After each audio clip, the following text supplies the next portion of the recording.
अब देखो भैया, हम लोग जो है वो अपना हीट एंड थर्मोडायनेमिक्स का लेक्चर नंबर 2 स्टार्ट करने जा रहे हैं। मैंने आपको लास्ट क्लास में भी बताया था, मैं फिर ये बात रिपीट कर देता हूँ कि सबसे पहले मैं आपको हीट का सेक्शन पढ़ा रहा हूँ। उसके बाद मेरा बेटा मैं आपको पढ़ाऊंगा थर्मोडायनेमिक्स का पार्ट, ठीक है।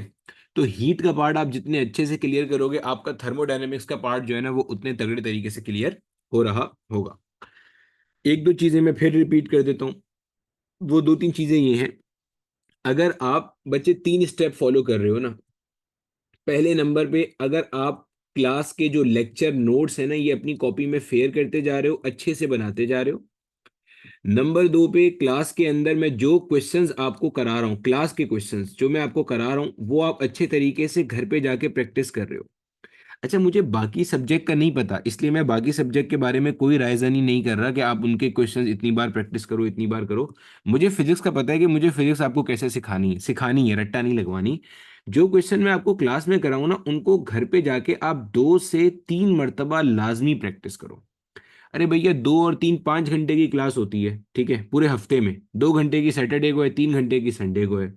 अगर आप पूरे हफ्ते में हर हर दिन एक एक घंटा भी स्पेयर करना चाहो तो बहुत है यार। जो मैंने 5 घंटे में कराया वो आपको कितना टाइम लगेगा हाथ से 2 3 बार प्रैक्टिस करने में। और समझ के प्रैक्टिस करने की बात चल रही है, ठीक है। और इसके बाद जो आपको मेरा बेटा नंबर 3 पे जो आपको होमवर्क क्वेश्चंस मिले या जो आपको होमवर्क शीट मिले या होमवर्क क्वेश्चन कोई भी चीज मिले, वो आपने जो है ना अच्छे तरीके से क्या करा, हल कर दिया। इन 3 के अलावा आपको कोई जरूरत नहीं है किसी भी चीज को करने की। फिजिक्स में आपके पूरे मार्क्स यहीं से आ जाएंगे, ठीक है। आपका दिल करता है इसके अलावा कुछ सॉल्व करने को, भाई 100 बिस्मिल्लाह, आपने जो सॉल्व करना है, आपको जो अच्छा लगता है वो कर लो, भाई के, कजन के, दोस्त के, किसी के भी आपको लगता है भाई ये प्रैक्टिस मटेरियल और अच्छा है, भाई वो भी सॉल्व कर ले जाके। लेकिन ये 3 स्टेप मेरे ख्याल से मोर देन इनफ है। कुछ टीचर्स होंगे जो आपको होमवर्क और क्लास क्वेश्चन सारे के सारे क्लास के लेक्चर में ही करा देंगे।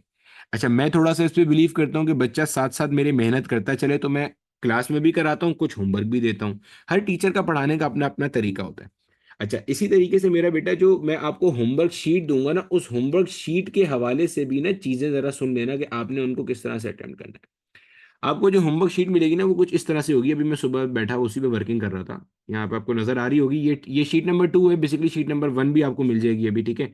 इस तरीके से आपको ना ये क्वेश्चन सारे के सारे मिल जाएंगे। किसी में 13 होंगे, किसी में 10 होंगे, किसी में 8 होंगे, किसी में 15 होंगे, किसी में 20 होंगे, किसी में 50 होंगे। मतलब जो जो टॉपिक की अहमियत है या जिस तरह से उसका क्वांटम बनता है पेपर में, उसी तरह से उसके कम या ज्यादा क्वेश्चंस होंगे।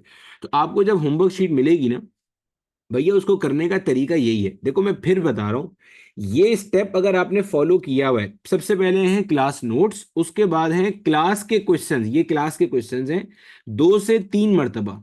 उसके बाद मेरा बेटा है आपके होमवर्क क्वेश्चंस। होमवर्क क्वेश्चन का कोई सोल्यूशन आपको नहीं देने वाला, ठीक है। होमवर्क शीट का तरीकाकार क्या होगा, होमवर्क शीट का तरीकाकार ये होगा, मैं इसमें आपको आंसर की मार्क करके दूंगा कि इसके आंसर क्या है। ऑब्वियस सी बात है, इसके अंदर सिर्फ वही क्वेश्चंस होंगे जो मैंने क्लास में कराए हुए, मतलब बिल्कुल डिट्टो नहीं होंगे, उस जैसे क्वेश्चंस होंगे। तो अगर आपने क्लास के क्वेश्चन तरीके से तमीज से किए हुए, तो ये जो होमवर्क क्वेश्चन है ये आपके सारे के सारे हल हो जाएंगे। जैसे मिसाल के तौर पे आज जो मैं क्लास लूंगा उसके बाद मैं जो टीपीपी बना रहा था ये आपको क्लास के साथ रेफर करके दिखा दूंगा कि देखो क्लास में हमने ये क्वेश्चन ऐसे किया था। टॉपिकल पास पेपर में या टॉपिकल प्रैक्टिस क्वेश्चन में मैंने ये क्वेश्चन इस तरह से फ्रेम करके डाला हुआ है। तो अगर आपसे होमवर्क शीट का कोई क्वेश्चन ना बने तो आपने साइकिल रिपीट करना है। साइकिल क्या है भाई, आपने लेक्चर देखा, लेक्चर देखा आपने, लेक्चर वॉच करने के बाद आपने इसके क्वेश्चंस की प्रैक्टिस करी। क्वेश्चंस की प्रैक्टिस करने के बाद आपने अपना लूप होल आइडेंटिफाई किया। इसके बाद आपने अपना होमवर्क क्वेश्चन किया। अगर ये होमवर्क क्वेश्चन नहीं बन रहा, साइकिल पे वापस यहीं पर आ जाओ, लेक्चर की तरफ जाओ, और इसके अंदर आपका कोई बीच में लूप होल नहीं है। मैं जाहिर सी बात है ये मान के नहीं चल रहा कि आपने कोई चीज अपने कॉलेज में या कोचिंग में या कहीं पर भी पहले से पढ़ी हुई है। मैं सब कुछ आपको क्लास में पढ़ा रहा हूँ, तो इससे भी फर्क नहीं पड़ता कि आपने कोचिंग में ये चैप्टर पढ़ा है या नहीं पढ़ा। जो कुछ मैंने पढ़ाना है वो मैं आपको क्लास में ही पढ़ा दूंगा, ठीक है। मुझे इससे कोई लेना देना नहीं है कि आपने पहले से कोई चीज पढ़ के रखी हुई है या नहीं रखी हुई, मेरा उससे कोई कंसर्न भी नहीं है, ठीक है। चलो, आज की क्लास का आगाज करते हैं। देखो भैया, इसी तरह से ना, अच्छा एक दो बच्चों का और भी था, जहन में क्वेश्चन था, वो पूछ भी रहे थे, सर आपने ट्रिपल पॉइंट ऑफ वाटर नहीं पढ़ाया, आपने ये नहीं पढ़ाया, वो नहीं पढ़ाया। भाई जब मैं एक बार आपको बोल दूं ना कि हाँ बेटा मेरे एंड से ये चैप्टर मुकम्मल हो गया है, तब आप मुझसे सवाल पूछना कि यार बिलाल भाई आपने ट्रिपल पॉइंट ऑफ वाटर तो पढ़ाया ही नहीं। तो फिर मैं आपको जवाब भी दूंगा। अभी तो ट्रिपल पॉइंट ऑफ वाटर में टाइम है, जब हीट का टॉपिक पढ़ाऊंगा, हीट कैपेसिटी का, मोलर हीट का, उसके साथ ट्रिपल पॉइंट पढ़ाया जाता है, ठीक है। वो आपकी किताब में कहाँ लिखा हुआ है, उस तरतीब, वो तरतीब मैटर नहीं करती, तरतीब मैंने अपने हिसाब से सेट की हुई है चीजों की, ठीक है।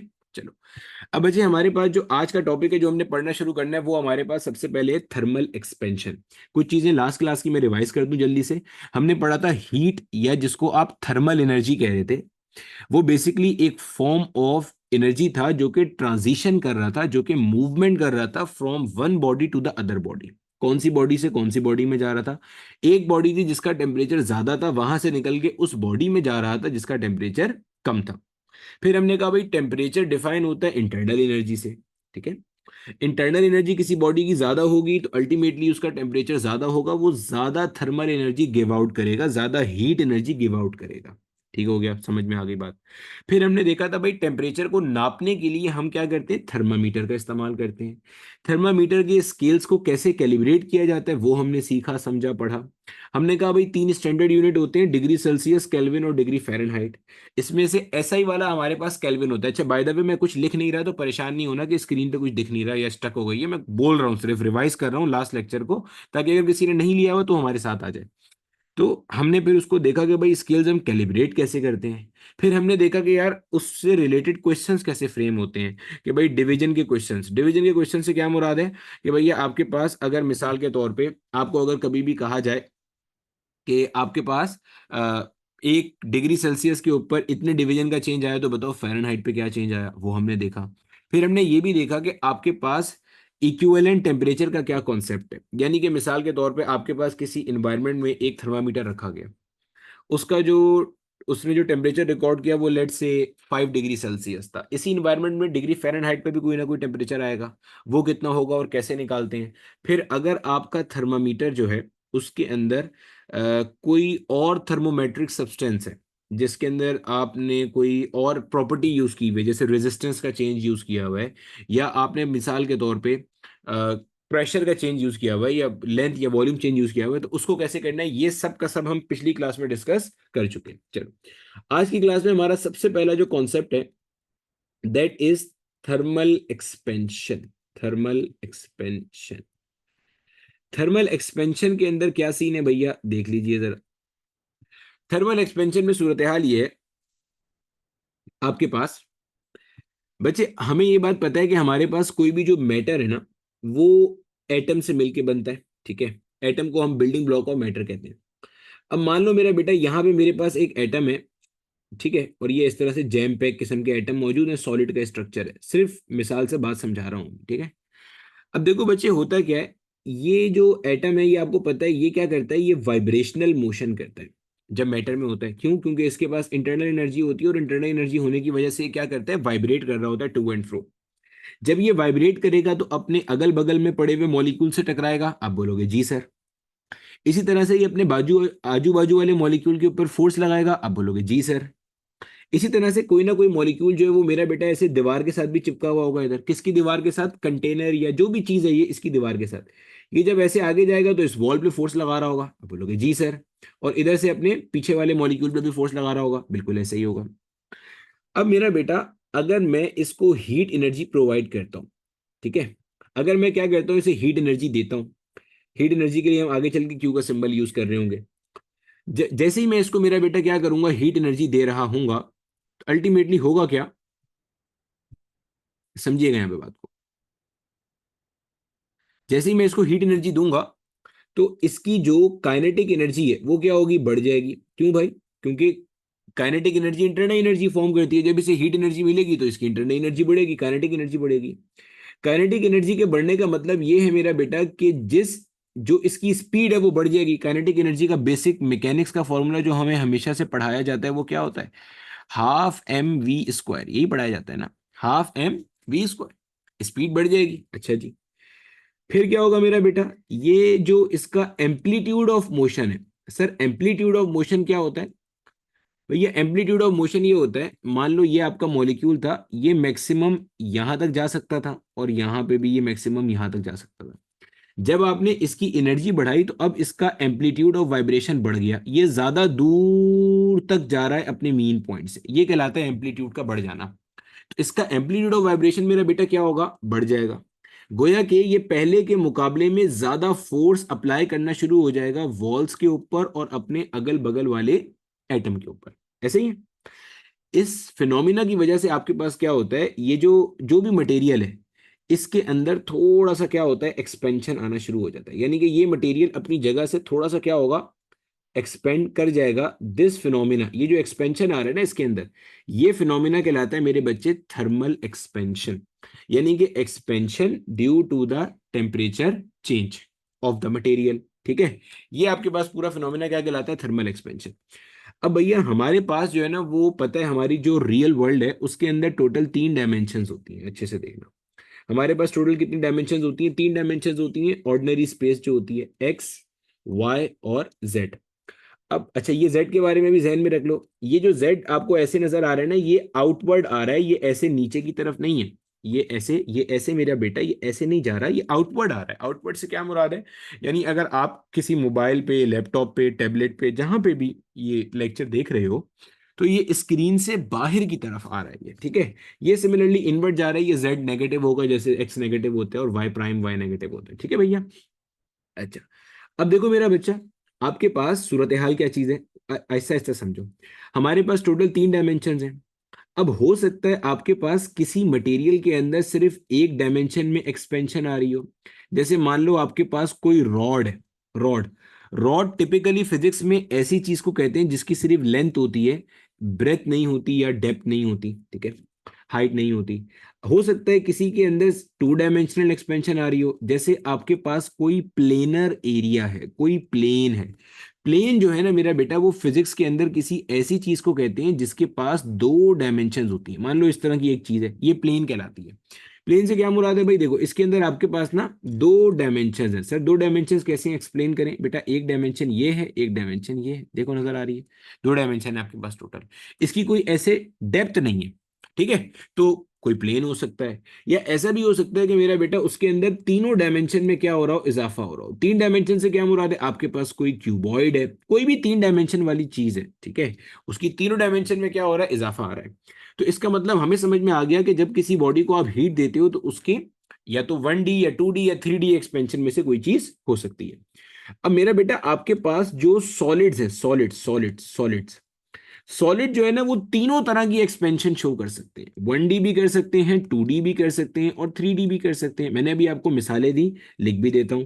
1 डायमेंशनल एक्सपेंशन जैसे रॉड है, यानी कि आपके पास ऐसा कोई सॉलिड ऑब्जेक्ट है जिसके पास है ही एक डायमेंशन, तो भाई वो एक्सपेंशन भी उसी में शो करेगा। आपके पास ऐसा कोई ऑब्जेक्ट है जिसकी 2 डायमेंशन है, जैसे प्लेन, या इसके लिए हम बाज जगह पे फिजिक्स में टर्म यूज करते हैं मेरा बेटा, सरफेस की। या हम 3 डायमेंशनल एक्सपेंशन में जैसे मैंने आपको मिसाल दी मेरा बेटा, किस चीज की है, क्यूबॉइड की मिसाल है, क्यूब की मिसाल है। यानी कि जिसकी सिग्निफिकेंट लेंथ भी है, सिग्निफिकेंट ब्रेथ भी है और सिग्निफिकेंट हाइट भी है। ठीक है, तो ये एक एमसीक्यू, ये एक तरह से, तो ये बेसिकली क्या करेगा, ये तीनों तरह की डायमेंशन शो करेगा आपको। ठीक है, अच्छा। अब मेरा बेटा आपके पास जो फ्लूइड्स होते हैं, फ्लूइड्स हर वो चीज होती है जो क्या कर सकती है भाई, बह सकती है। ठीक है, जिसमें आपके पास टिपिकली कौन कौन आता है भाई, लिक्विड आता है और कौन आता है भाई, गैस आता है। ठीक हो गया, लिक्विड आता है और गैस भी आता है उठ के। ये मेरे बच्चे हमेशा ध्यान में रखिएगा, सिर्फ 3 डायमेंशनल एक्सपेंशन शो करेंगे। Fluids can never show 1 dimensional expansion. Reason is very similar, very simple, कि आपके पास जितने भी फ्लूइड्स होते हैं ना, लिक्विड है, गैस है, इसके अंदर जो इंटरमोलिकुलर फोर्सेस ऑफ अट्रैक्शन होती है वो बहुत कम होती है, मिनिमल होती है। अब इससे होता क्या है, और दूसरा ये कि इनकी कोई डेफिनेट शेप नहीं होती है। अब होता क्या है समझिएगा जरा। आपके पास कोई एक गैस है, गैस के मॉलिक्यूल जैसे हैं, रैंडमली मूव करते फिर रहे हैं। आपने जब इनको हीट किया तो हीट करने की वजह से इनकी काइनेटिक एनर्जी बढ़ेगी, इनकी स्पीड बढ़ेगी, सब कुछ होगा। लेकिन एक बात खुद सोचो, ये तो पहले भी रैंडमली मूव कर रहे थे। जब इनकी स्पीड बढ़ेगी तो ये रैंडमली ही ज्यादा तेजी से मूव करना शुरू हो जाएंगे। भाई जब रैंडमली देखो, मान लो ये मेरे पास कोई एक ऑब्जेक्ट है जिसके अंदर ये गैस मौजूद है। भाई जब ये रैंडमली ही ज्यादा तेजी से मूव करेंगे तो फिर ये रैंडमली तकरीबन हर जगह पे जाके फोर्स अप्लाई करना शुरू हो जाएंगे। जब हर जगह पे जाके फोर्स अप्लाई करना शुरू करेंगे तो इसमें हमेशा 3 डायमेंशनल एक्सपेंशन आएगा। आप जाहिर है गैस के मॉलिक्यूल को ये थोड़ी बोलोगे कि भाई हमने तुम्हें हीट एनर्जी दी है, अब तुम सारे के सारे एक्स की डायमेंशन में फोर्स लगाओ तो सिर्फ एक्स की डायमेंशन में एक्सपेंशन आए, वाई पे लगाओ तो सिर्फ वाई में आए। पॉसिबल नहीं है ना, क्योंकि इंटरमोलिकुलर फोर्सेज इतनी है नहीं कि वो रिजिड रह सकें, एक साथ रह सकें, और कोई डेफिनेट इनके पास शेप भी होती नहीं है। तो ये ध्यान में रखिएगा, ये भी एक आपका एमसीक्यू था। अच्छा जी, अब मेरा बेटा हमारे पास एक शामिल है लीनियर थर्मल एक्सपेंशन का कॉन्सेप्ट, एक है मेरे बच्चे हमारे पास वॉल्यूमेट्रिक थर्मल एक्सपेंशन का कॉन्सेप्ट। ठीक है, इससे रिलेटेड माजी में 2 से 4 दफा क्वेश्चन आया डिफरेंट यूनिवर्सिटी में, और मजेदार बात यह कि ये आपकी क्लास 11 और 12 की किताबों में नहीं लिखा हुआ। ये जो टॉपिक है ये आपको अपनी 9th या 10th की किताब में लिखा मिलेगा जहां से ये क्वेश्चन आए। एक तो क्वेश्चन मैंने आपको ऊपर बता दिया, एक दो क्वेश्चन मैं आपको और बता देता हूँ, अभी आहिस्ता आहिस्ता आते जाएंगे साथ साथ। लीनियर थर्मल एक्सपेंशन का मतलब क्या है भाई, कोई भी ऐसी एक्सपेंशन जिसके अंदर क्या हो, लेंथ में इजाफा हो रहा हो, लेंथ में इजाफा हो रहा हो। अब यहां पे ना बच्चे जरा एक कॉन्सेप्ट अपना सीधा कर लीजिएगा। हमारा बच्चा जो होता है वो बेचारा मासूम लकीर का फकीर ये समझता है लेंथ में इजाफे का मतलब है कि भाई जब एल लिखा होगा ना इसी में इजाफे का मतलब है लेंथ में इजाफा होना। ओ भाई, फिजिक्स के अंदर लेंथ हर उस चीज को कहते हैं जिसकी यूनिट मीटर है, या कोई भी लेंथ वाली यूनिट हो पावर 1 के साथ, सेंटीमीटर पावर 1 के साथ, ठीक है, फुट पावर 1 के साथ, मिलीमीटर, किलोमीटर, हर वो चीज क्या कहलाती है फिजिक्स की दुनिया में, लेंथ कहलाती है। भाई सब लेंथ ही तो है। भाई सर मिसाल दें कोई जरा, भाई अगर मैं आपको कहता हूं किसी बॉडी की विड्थ, तो भाई विड्थ भी तो एक फॉर्म ऑफ लेंथ ही है। भाई विड्थ की यूनिट क्या होती है, मीटर। भाई वो तो हमने अपनी आसानी के लिए एक को लेंथ का, एक को विड्थ का, एक को हाइट का ना, है तो लेंथ ही। ठीक है, रेडियस, रेडियस भी क्या है भाई, लेंथ ही तो है, और क्या है। सिमिलरली डायामीटर, डायामीटर क्या है, ये भी लेंथ ही है भाई। सिमिलरली डिस्प्लेसमेंट, डिस्प्लेसमेंट भी क्या है, is a form of length है। सही है। और क्या हो सकता है, हाइट हो सकता है। अब जहन में रखिएगा ये सारी की सारी क्या है, डिफरेंट फॉर्म्स ऑफ लेंथ है। तो मैंने आपको बिल्कुल आसान करके पहचान बता दी। भाई फिजिक्स की दुनिया में हर वो चीज जिसकी यूनिट आपको मीटर दिख रही है, या मीटर हो सकती है, अगर नहीं भी दिख रही है, जैसे सेंटीमीटर है, सेंटीमीटर को you can convert it into metres, तो दिख रही है आपको कुछ भी है, लेकिन उसको आप मीटर में एक्सप्रेस कर सकते हो, ला सकते हो, तो भैया इसका मतलब वो क्या है, लेंथ है। हाँ, मीटर स्क्वायर नहीं होना चाहिए, क्योंकि मैंने पावर 1 बोली, पावर 1 बोली है, ठीक है, क्योंकि लेंथ के अंदर यहाँ पे जो भी यूनिट होती है ना, इसकी पावर डेफिनेटली क्या होती है, 1 होती है। और अगर पावर 1 नहीं होगी तो फिर वो फिर वॉल्यूम हो सकता है या एरिया हो सकता है। ठीक है, तो ध्यान में रखिएगा ये सब की सब क्या है, लेंथ है। तो लीनियर थर्मल एक्सपेंशन में क्या होता है कि सिर्फ, इसलिए ज्यादा बेहतर डेफिनेशन लीनियर थर्मल एक्सपेंशन की क्या है, बजाय ये कहने के लेंथ में इजाफा हो रहा है, अब बोलो अगर बॉडी 1 डायमेंशनल एक्सपेंशन शो कर रही है, आपने किसी बॉडी को हीट दिया, टेम्परेचर चेंज किया, ऑब्वियस सी बात है ना भैया, हीट देने पे टेम्परेचर चेंज होगा, लास्ट क्लास में बहुत तफसील से ये बात पढ़ी है हमने।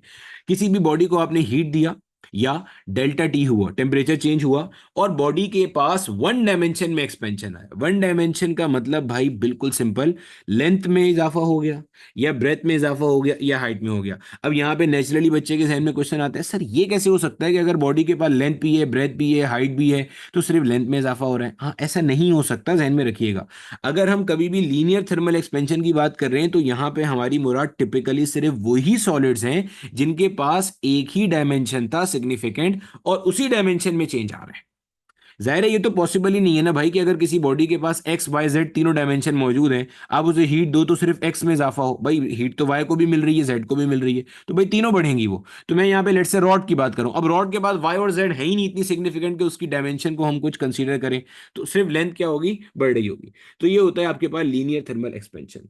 अब भैया लीनियर थर्मल एक्सपेंशन में जो चेंज इन लेंथ आता है, चेंज इन लेंथ से क्या मुराद है, भाई मान लो आपके पास ये कोई रॉड है, मिसाल दे देते हैं भाई, ये मान लो आपके पास कोई रॉड है, ठीक है, और इस रॉड की ना कोई एक पहले से लेंथ मौजूद है, अगर मैं इसकी लेंथ मार्क कर दूं, मिसाल के तौर पे भाई ये जो रॉड है ना, इसकी ये जो लेंथ है, इसको आपने कह दिया L1, ठीक है, L1 भी कह सकते हैं, L0 भी कह सकते हो, जो दिल करे कह सकते हो, ठीक है। L0 कह देता हूँ क्योंकि मैं आगे L0 ही यूज कर रहा हूँ। L0 से मुराद हो गई ये इसकी इनिशियल लेंथ। आपने मेरा बेटा जब इसको हीट किया, हीट करने की वजह से वही पूरा फिनोमेना हुआ जो मैंने ऊपर बताया था, मॉलिक्यूल्स ने फोर्स लगाई वॉल्स के ऊपर, आपस में एक दूसरे के ऊपर, और मेरे बच्चे क्या हुआ, यहां पे आपके पास एक अदद आ गया, चेंज इन लेंथ आ गई, ठीक है, लेंथ आपके पास बढ़ गई, लेंथ में आपके पास इजाफा हो गया। अब ये जो चेंज इन लेंथ आ रही है भैया, ठीक है। अरे भैया जितने लोग हाथ उठा रहे हैं थोड़ा सा हौसला कर लीजिए, अभी आपको टाइम मिलेगा क्वेश्चन पूछने का, ठीक है। मैं कहीं नहीं भाग रहा बगैर आपके क्वेश्चन का आंसर किए, बिल्कुल तसल्ली के साथ पहले सिर्फ मेरी कहानी सुन लो, ठीक है। होगा ये कि वरना अगर मैं साथ साथ चैट का ऑप्शन इनेबल रखूंगा ना तो उसमें आपका नुकसान होगा। आपका नुकसान क्या होगा कि जो क्वेश्चंस मैं लिख कर लाया हूं कि भाई मैंने प्रैक्टिस कराने वो जहन से निकल जाएंगे, ठीक है, या टाइम खत्म हो जाएगा। तो फायदा नहीं है, जो पास ऊपर के क्वेश्चन हमने साथ साथ करने वो आपको कभी मिलेंगे ही नहीं, ठीक हो गया। तो तसल्ली से सुनते चलो, सबके क्वेश्चन का आंसर करेंगे, कहीं नहीं जाना, ठीक है। डेल्टा एल डायरेक्टली प्रोपोर्शनल होता है मेरे बेटे दो चीजों के, डेल एल नॉट और डेल्टा टी के। क्या क्या मुराद है भाई? एल नॉट से मुराद है इनिशियल लेंथ। अब जरा मिसाल से समझो, मान लो मेरा बेटा आपके पास एक कोई कॉपर का रॉड है, कॉपर का रॉड है, दो रॉड्स हैं। एक कॉपर के रॉड की इनिशियल लेंथ आपके पास 10 सेंटीमीटर है, एक की इनिशियल लेंथ आपके पास 15 सेंटीमीटर है। आपने दोनों को इतना हीट किया कि दोनों का चेंज इन टेम्परेचर एक जितना हुआ। चेंज इन टेम्परेचर सेम से क्या मुराद है भाई? अगर दोनों का पहले टेम्परेचर 25 डिग्री सेल्सियस था तो आपने हीट किया हीट किया हीट किया दोनों को, उन दोनों का टेम्परेचर अब हो गया 30 डिग्री सेल्सियस। गोया दोनों को आपने चेंज इन टेम्परेचर एक जैसा प्रोवाइड किया। तो ये कह रहा है कि भाई जो पहले वाला कॉपर रॉड है इसके अंदर जो इजाफा आएगा, इसके अंदर जो चेंज इन लेंथ आएगा ना, इसके अंदर जो डेल्टा एल आएगा ये कम होगा, और इसके अंदर जो डेल्टा एल आएगा ये कैसा होगा? ज्यादा होगा। ये मतलब है वो जो ऊपर बात लिखी हुई है। क्या लिखी हुई है ऊपर बात? पढ़ो जरा। ऊपर ये लिखा हुआ है कि भाई change in length is directly proportional to L naught which means the initial length. Initial length जिसकी ज्यादा होगी उसमें चेंज ज्यादा आएगा for the same change in temperature. Delta T से क्या मुराद है? डेल्टा टी से मुराद है मेरे बच्चे चेंज इन टेम्परेचर। मिसाल के तौर पे आप फिर से समझो, मान लो आपके पास ये जो है ना कॉपर रॉड है, ठीक है। अब की बार आपके पास एक कॉपर रॉड है, उसको आपने दो बार कंसीडर किया, ठीक है। या दो कॉपर रॉड मान लो, दोनों की इनिशियल लेंथ कितनी है भाई? 10 सेंटीमीटर है, ठीक है। पहले वाले को आपने ज्यादा हीट किया, इसका चेंज इन टेम्परेचर आया मान लो 10 डिग्री सेल्सियस। दूसरे वाले को आपने कम हीट किया भाई, इसका चेंज इन टेम्परेचर आया 2 डिग्री सेल्सियस। हीट दोनों को किया है, बस फर्क ये कि एक को ज्यादा किया एक को कम किया। तो भाई साहब आपने जिसको ज्यादा हीट किया, जिसका चेंज इन टेम्परेचर ज्यादा है, अल्टीमेटली उसके मॉलिक्यूल जो है वो ज्यादा बावलाए हुए होंगे, ज्यादा फोर्स अप्लाई कर रहे होंगे क्योंकि उनको हीट एनर्जी ज्यादा मिली है, ठीक है। तो अल्टीमेटली उसमें लेंथ में इजाफा भी क्या होगा? ज्यादा आएगा। तो यहाँ पे आपकी चेंज इन लेंथ क्या होगी? ज्यादा होगी। और बच्चे यहाँ पे आपकी चेंज इन लेंथ क्या हो जाएगी? कम हो जाएगी। तो change in length is directly proportional to L naught into delta T. अब बच्चे अगर मैं इन दोनों चीजों को मिला देता हूं तो change in length delta L will be equal to L naught into delta T, और साथ में यहां पे आएगा एक अदद कांस्टेंट। सर ये कांस्टेंट किस खुशी में आ रहा है? बेटे कांस्टेंट इस खुशी में आ रहा है क्योंकि आपको ये बात पता है कि हमारे पास जो भी एक प्रोपोर्शनैलिटी हटता है तो आपके पास एक अदद कांस्टेंट आता है। अब भैया आगे चलते हैं, तो ये बन जाएगा delta L will be equal to L naught into alpha delta T. ये अल्फा मैंने अलग से लिखा है, ये अल्फा प्रोपोर्शनैलिटी का साइन नहीं है। ये क्या कहलाता है भाई? अल्फा कहलाता है मेरा बेटा आपके पास कांस्टेंट जो कि coefficient of linear thermal expansion है। Coefficient of linear thermal expansion, क्या फर्क है या क्या कॉन्सेप्ट है इसका, अब जरा वो समझिएगा। सबसे पहले हमने ये देखा कि भाई किसी भी बॉडी को आप जब हीट करोगे तो अल्टीमेटली जो उसके मॉलिक्यूल्स हैं जो वॉल्स के ऊपर फोर्स अप्लाई कर रहे हैं उसकी वजह से उसकी लेंथ में, वॉल्यूम में, एरिया में इजाफा हो जाएगा। और फिर मेरा बेटा हमने अपनी एक्सप्रेशन देखी delta L is equal to L naught alpha delta T. अब मिसाल से पहले समझते हैं जरा अल्फा है क्या चीज। देखो अल्फा को डिफाइन करने के कई सारे तरीके हैं, कुछ दो तरीके तो आप जो है वो अपने कोचिंग वोचिंग में पढ़ोगे। एक कॉन्सेप्चुअल तरीका मैं आपको बता देता हूं, पहले जो आप पढ़ोगे वो बता देता हूं। देखो इसको सीधा सीधा पढ़ने का तरीका कार क्या होगा? एक डेफिनेशन लिखने का तरीका। ऊपर देखो लिखा हुआ है डेल्टा एल। बच्चे डेल्टा एल को आप क्या पढ़ोगे? What is delta L? तो आप बोलोगे sir ji delta L is change in length per unit, क्योंकि बाकी सब चीजें डिनोमिनेटर के अंदर है, तो change in length per unit initial length, per unit initial length. अब फिर से डेल्टा टी भी कहा है? डिनोमिनेटर में, फ्रैक्शन साइन के नीचे है, तो क्या बनेगा भैया? Per unit change in temperature. बात जगह पे ये per unit rise in temperature भी लिखा होता है, ठीक है, जो कि गलत है। क्योंकि जिस तरह थर्मल एक्सपेंशन होती है बिल्कुल वैसी थर्मल कॉन्ट्रैक्शन भी होती है। यानी कि आपने 10 डिग्री सेल्सियस टेम्परेचर बढ़ाया तो जितना एक्सपेंशन आएगा 10 डिग्री सेल्सियस टेम्परेचर कम करने पे कॉन्ट्रैक्शन भी उतना ही आ रहा होगा बाद में उठ के, ठीक है।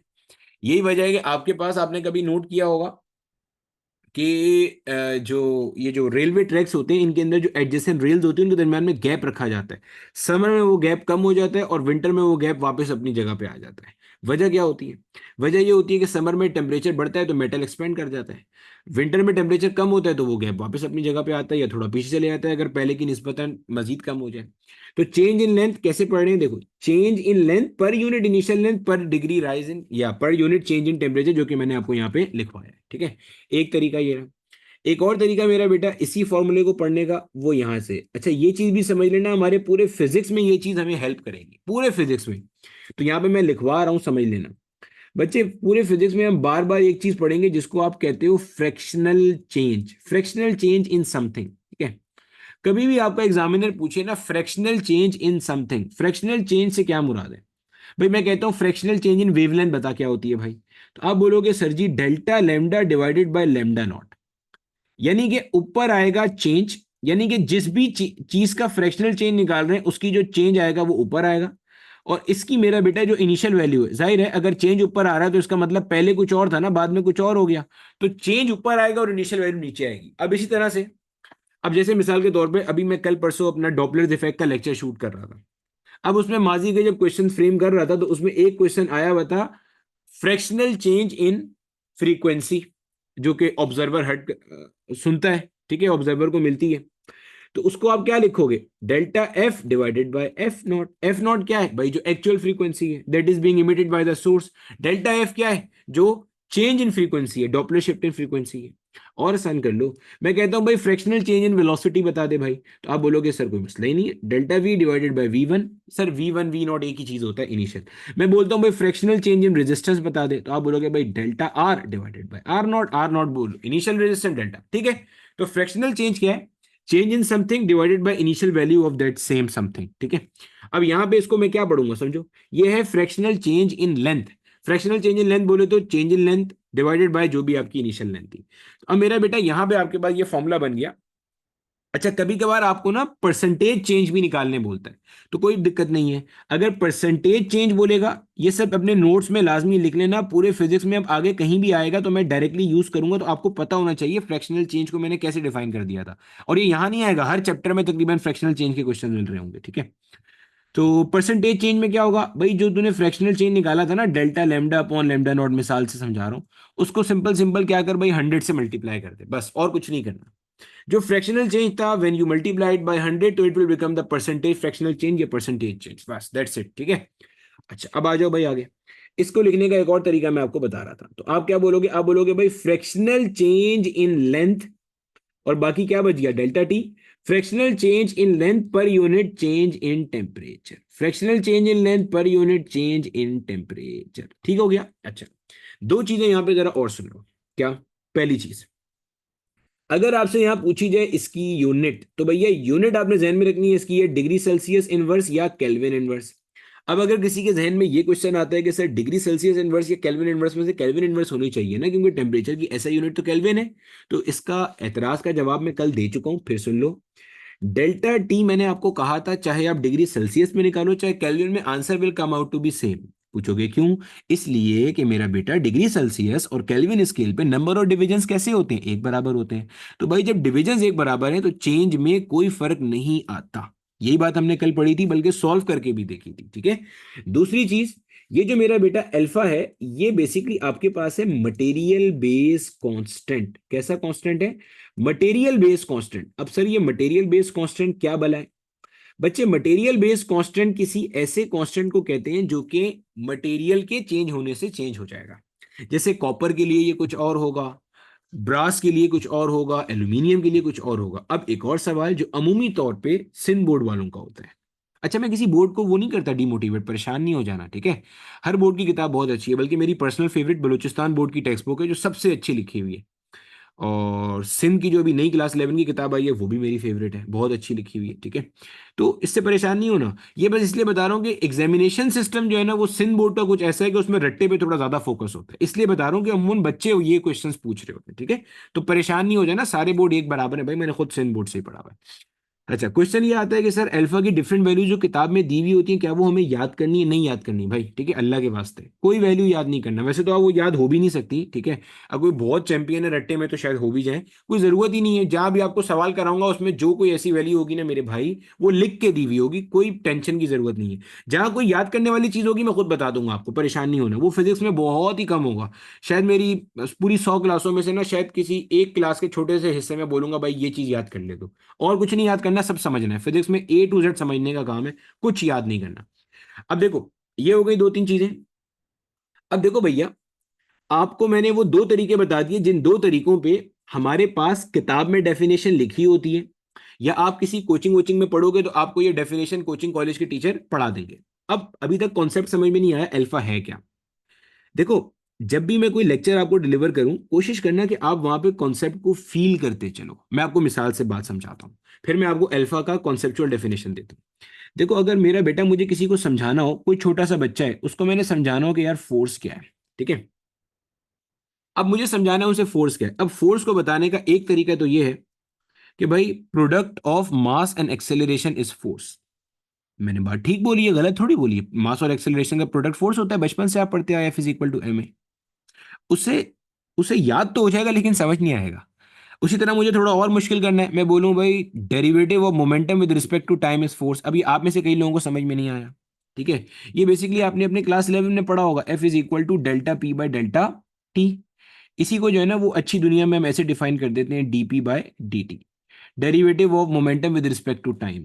वो जो आप F=ma पढ़ते हो ना कि न्यूटन का सेकंड लॉ ये था, तो ये न्यूटन का सेकंड लॉ नहीं था, एक्चुअल में न्यूटन का सेकंड लॉ ये था, ठीक है। इस पे फिर कभी बात करेंगे।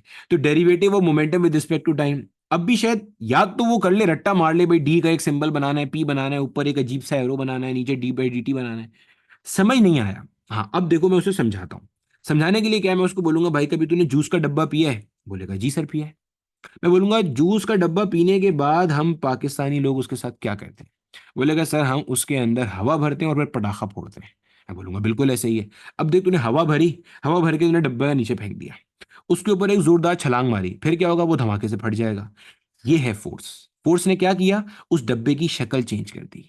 इसी तरह एक बंदा भागता हुआ आ रहा है, तुमने उसे पकड़ के रोक लिया, ये है फोर्स। फोर्स ने क्या किया? बंदे का स्टेट चेंज करा। स्टेट चेंज से क्या मुराद है? उसके मोशन को रेस्ट में ले आया, चलता हुआ आ रहा था, रोक दिया।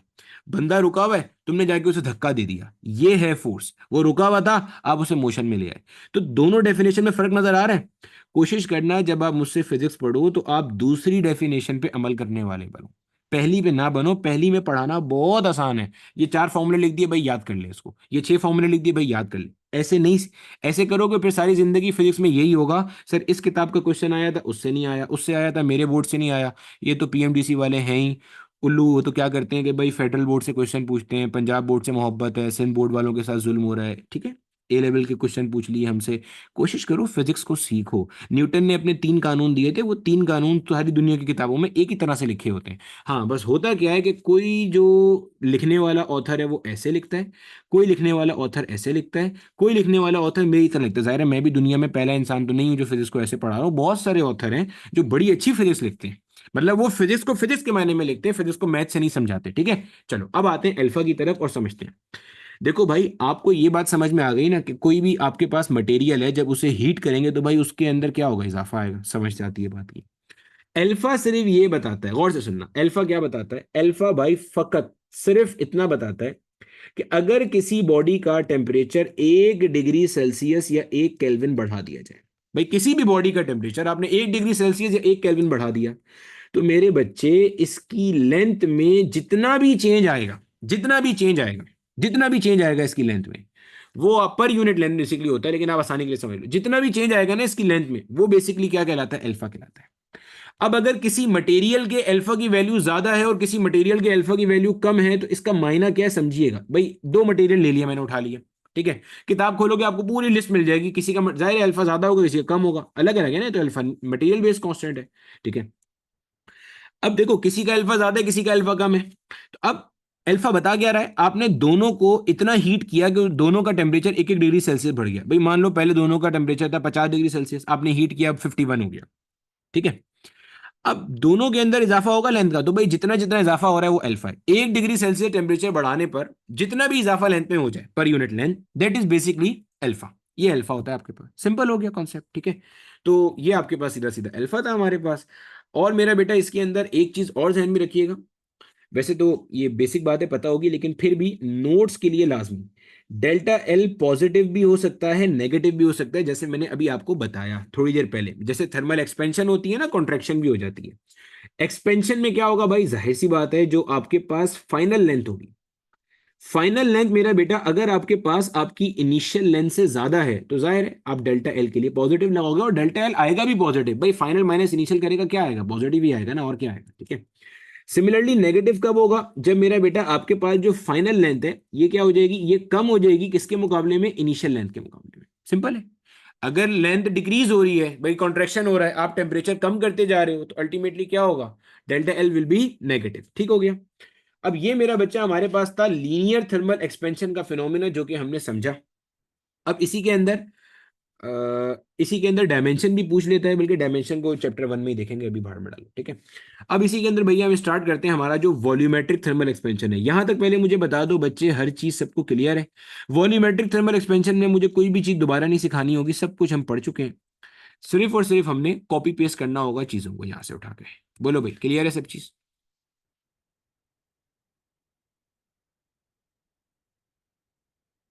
लेकिन चलो बता, भाई न्यूटन के सेकंड लॉ में ये होता है, जो एक्चुअल लॉ है ना भाई साहब, वो ये है, F is equal to F या unbalanced force can be defined as derivative of momentum with respect to time। और मोमेंटम क्या होता है भाई, product of mass and velocity होता है। डेरिवेटिव अप्लाई करेंगे यहाँ पे प्रोडक्ट रूल लग जाएगा, प्रोडक्ट रूल लगेगा तो ये बन जाएगा dv/dt, ये बन जाएगा आपके पास v बाहर आ जाएगा, d/dt इंटू एम।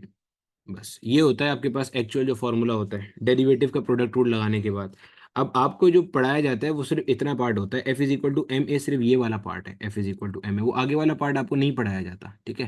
खैर, ये आपके कोर्स के अंदर कहीं आएगा भी नहीं, वैसे ही एक जुमला था जो मैंने बीच में बताया था, ठीक है। चलो, अब ये हमारे पास था मेरा बेटा लीनियर थर्मल एक्सपेंशन। अब आते हैं वॉल्यूमेट्रिक थर्मल एक्सपेंशन पे, ठीक है।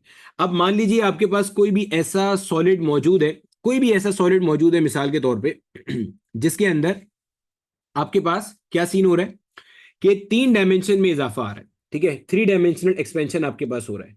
तो इसके अंदर हम क्या लिखेंगे भैया, delta V directly proportional to V naught into delta T, ये लिखेंगे। जैसे वहां लिखा था delta L directly proportional to L naught delta T. अब मिला लेंगे तो भाई बन जाएगा delta V is equal to V naught into beta delta T. वहां पे अल्फा आया था coefficient of linear thermal expansion, यहाँ पे क्या आएगा, बीटा आएगा coefficient of volumetric thermal expansion, सही। अब अगर मुझे बीटा को एक्सप्लेन करना हो यहां से, तो भाई बीटा की एक्सप्लेनेशन देखो, वही वाले 3 फॉर्मूले बन जाएंगे यहां से भी, या वही वाले 3 रिलेशन बन जाएंगे, या 3 डेफिनेशन बन जाएगी। पहली डेफिनेशन क्या है, चेंज इन वॉल्यूम पर unit initial volume per unit change in temperature. दूसरी क्या बन जाएगी भाई, देख ले, change in volume per unit change in temperature. तीसरी क्या बन जाएगी, तीसरी ये बन जाएगी, आपने किसी भी सॉलिड को हीट किया, इतना हीट किया कि उसका टेम्परेचर 1 डिग्री सेल्सियस बढ़ गया।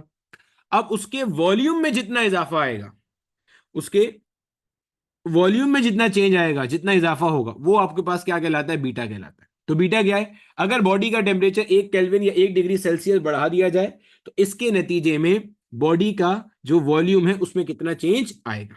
क्लियर हो गया भाई साहब, ये आपके पास था वॉल्यूमेट्रिक थर्मल एक्सपेंशन। इसी फॉर्मूले को अगर आप देखोगे तो डेल्टा वी क्या होता है आपके पास, V final minus V naught is equal to V naught into beta delta T. अगर मैं इस वाले वी नॉट भाई साहब को यहाँ पे ले जाऊंगा, तो ये बन जाएगा V final will be equal to V naught plus का V naught into beta delta T. अगर मैं यहाँ से वी नॉट को कॉमन ले लूँ, तो ये बन जाएगा V naught into 1 plus beta delta T. ये भी एक रिलेशन है, अगर आपको फाइनल वॉल्यूम निकालना है डायरेक्टली तो यहाँ से निकालने का। बिल्कुल ऐसे ही रिलेशन आप यहाँ पे ऊपर भी लिख सकते हो, एल फाइनल या L two will be equal to L naught into 1 plus alpha delta T. इससे परेशान नहीं होना, बात जगह पे आपको किताबों में यही रिलेशन ऐसे लिखा मिलेगा, L two is equal to L1 into 1 plus alpha delta T. भाई बात एक ही है, एल टू फाइनल कह रहा है, L1 वो इनिशियल कह रहा है, जिसको मैंने एल नॉट और एल एफ कहा हुआ है यहाँ पे, ठीक है।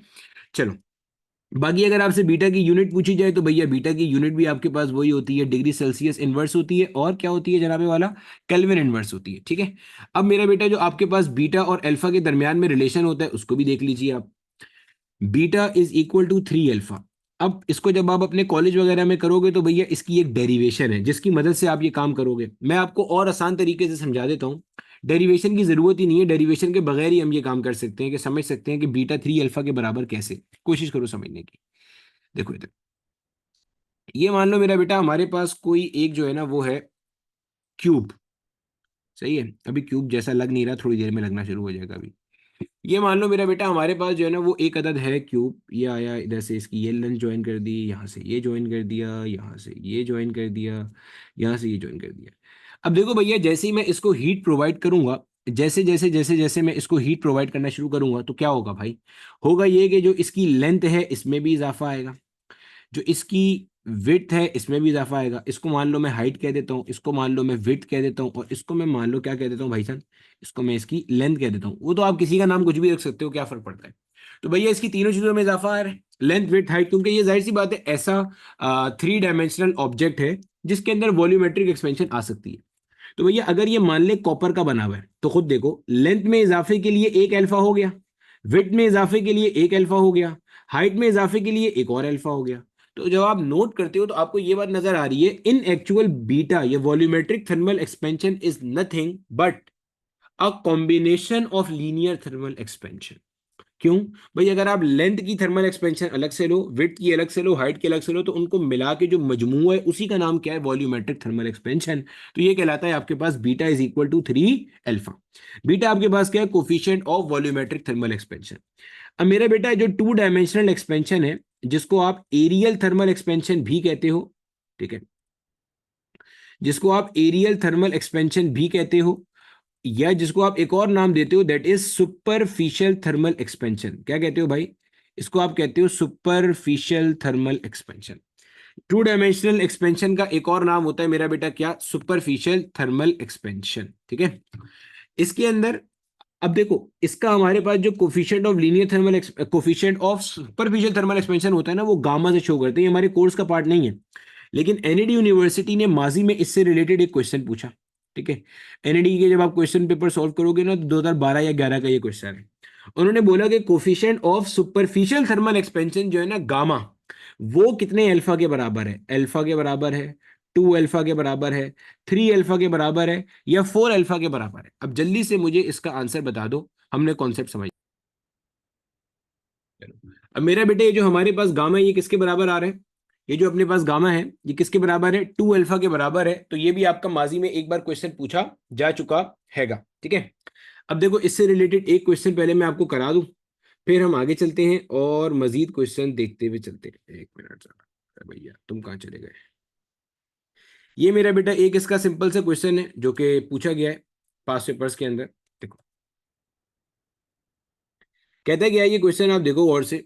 कहता है increase in length per unit length per degree rise in temperature of aluminium rod of 10 meter length is 24 into 10 power minus 6 degree Celsius. What would be the increase in volume per unit volume per degree rise in temperature of a cube of aluminium volume 1000 meter cube when both are heated through the same range of temperature? अब देखो बच्चे, सवाल देखने में कितना भयानक और अजीब सा लग रहा है। देखो जरा इसको आहिस्ता आहिस्ता डिकोड करो। ये देखो क्या लिखा हुआ है, increase in length per unit length per degree rise in temperature. अच्छा यहां परेशान नहीं होना सर, आपने ऊपर कहा था डिग्री राइज इन टेम्परेचर तो नहीं आ सकता बेटा, वो तब कहा था जब न्यूमरेटर में चेंज इन लेंथ हो, क्योंकि चेंज तो पॉजिटिव भी हो सकता है ना और नेगेटिव भी हो सकता है। अरे भैया चेंज तो अभी लिखवाए ना ऊपर, प्लस भी हो सकता है माइनस भी। अगर चेंज प्लस में है तो राइज हुआ होगा टेम्परेचर, अगर चेंज माइनस में तो फॉल हुआ होगा। तो अगर आपने न्यूमरेटर में चेंज इन लेंथ का टर्म यूज किया है तो फिर आप डिनोमिनेटर में भी चेंज इन टेम्परेचर का टर्म यूज करोगे। लेकिन यहां पे इन्होंने क्या कहा, increase in length per unit length per degree rise in temperature, तो ये पॉसिबल है। सिमिलरली मैं ये भी कह सकता हूं decrease in length per unit length per degree fall in temperature. Point समझ में आ रहा है, कॉन्सेप्ट का ऐसा ऐसा फील लेते चलो। Increase in length per unit length per degree rise in temperature of aluminium rod of 10 metre length is 24 into 10 power minus 6। यानी कि आपको सीधा सीधा यहां पे इन्होंने अल्फा का वैल्यू दे दिया 24 इंटू 10⁻⁻6 डिग्री सेल्सियस इनवर्स। ये इतनी लंबी अल्फा की वैल्यू बताने के लिए की है। आगे देखो क्या पूछ रहे हैं, what would be the increase in volume पर यूनिट वॉल्यूम पर डिग्री राइज इन टेम्परेचर। आपसे कहता है इंक्रीज इन वॉल्यूम पर यूनिट वॉल्यूम पर डिग्री राइज इन टेम्परेचर। तो increase in volume per unit जो आपका इनिशियल वॉल्यूम है पर डिग्री राइज इन टेम्परेचर, ये किसके बराबर होता है, बीटा के बराबर होता है। बीटा का वैल्यू आपसे पूछ रहे हैं, ऐसे ही है ना भाई, बीटा आपसे पूछ रहा है। अब करना क्या है, करना कुछ भी नहीं है। Beta is equal to 3 multiply by alpha. Alpha का वैल्यू गिवन है 24 इंटू 10⁻6 को जैसे ही आप मल्टीप्लाई कर दोगे तो मेरा बेटा जो आपके पास आंसर आ रहा होगा option C will be correct. Multiply कैसे करना है भाई वो भी देख लीजिए। यहाँ पे टेबल्स आपको याद होने चाहिए जो मैंने आपको पहली क्लास में बताया था। अगर किसी को मल्टीप्लीकेशन नहीं आ रही मैं सिखा देता हूँ। 3 को 4 से मल्टीप्लाई करेंगे 12 आएगा, 1 ऊपर चला गया, 3 इंटू 2 इज 6, 6 प्लस 1 क्या हो जाएगा भाई साहब 7 हो जाएगा। 72 इंटू 10⁻⁻6 आपके पास आंसर आ गया। और यूनिट क्या रहेगा, डिग्री सेल्सियस इनवर्स आपके पास यूनिट रहने वाला है। अब इसी तरह से मेरा बेटा हमारे पास जो थर्मल एक्सपेंशन का कॉन्सेप्ट है, इसके अंदर हमारे पास एक सिंपल सा कॉन्सेप्ट आता है बाय मेटेलिक स्ट्रिप का कॉन्सेप्ट। इससे रिलेटेड भी माजी में 2 बार क्वेश्चन आया हुआ है। अब बाय मेटेलिक स्ट्रिप में क्या क्वेश्चन है, या उससे पहले बाय मेटेलिक स्ट्रिप होती क्या है। देखो भैया जो आपका थर्मल एक्सपेंशन का कॉन्सेप्ट है ना, इसको हम यूज करते हैं एज थर्मोस्टेट्स। कहाँ यूज करते हैं, एज थर्मोस्टेट्स यूज करते हैं। थर्मोस्टेट्स क्या होते हैं, थर्मोस्टेट्स कहलाते हैं मेरा बेटा टेम्परेचर रेगुलेटर्स। क्या कहलाते हैं, टेम्परेचर रेगुलेटर्स। सर मिसाल से समझाएं बात को जरा। भैया आप लोगों ने कभी अपने घर में वो इस्त्री तो देखी होगी, वो जो नेशनल की खानदानी इस्त्री होती है, वो जिसमें एक ऑरेंज कलर की लाइट जलती है, जिसको आप थोड़ी देर तक ऑन रखो, थोड़ी देर बाद वो खुद ही लाइट बंद हो जाती है क्योंकि वो इस्त्री गर्म हो चुकी होती है। वो भारी भरकम इस्त्री, किसी को फेंक के मारो तो वो मर जाएगा, ऐसी वाली जो इस्त्री होती है उसमें थर्मोस्टेट्स लगे हुए होते हैं। ये हमारे घर में जो बड़े वाले गीजर्स होते हैं, गैस पे चलने वाले गीजर्स, उनमें थर्मोस्टेट्स होते हैं। क्योंकि गीजर आपका ये थोड़ी होता है कि आपने उसके नीचे आग जला दी वो चलता ही रहेगा सारी जिंदगी, इस तरह तो वो पाइप वाइप सब गला गलू के बराबर कर देगा, क्योंकि पानी को कितना गर्म करेगा वो। ठीक है, तो उसके अंदर भी क्या होते हैं, टेम्परेचर रेगुलेटर्स लगे हुए होते हैं, जिनका काम ये होता है कि भाई जब डिजायर्ड टेम्परेचर रीच हो जाएगा तो उसके बाद they will shut down the geyser. Gas आ रही होगी वो पायलट मोड पे चला जाएगा। ठीक है, आप में से जितने लोगों ने ये सर्दी में गीजर ऑन किया वो रिलेट कर सकते हैं पायलट मोड पे क्या होता है और दूसरे मोड पे क्या होता है। तो अल्टीमेटली वो गीजर बरल फिर काम नहीं कर रहा होता, ठीक है, क्योंकि टेम्परेचर रीच हो गया डिजायर आपका।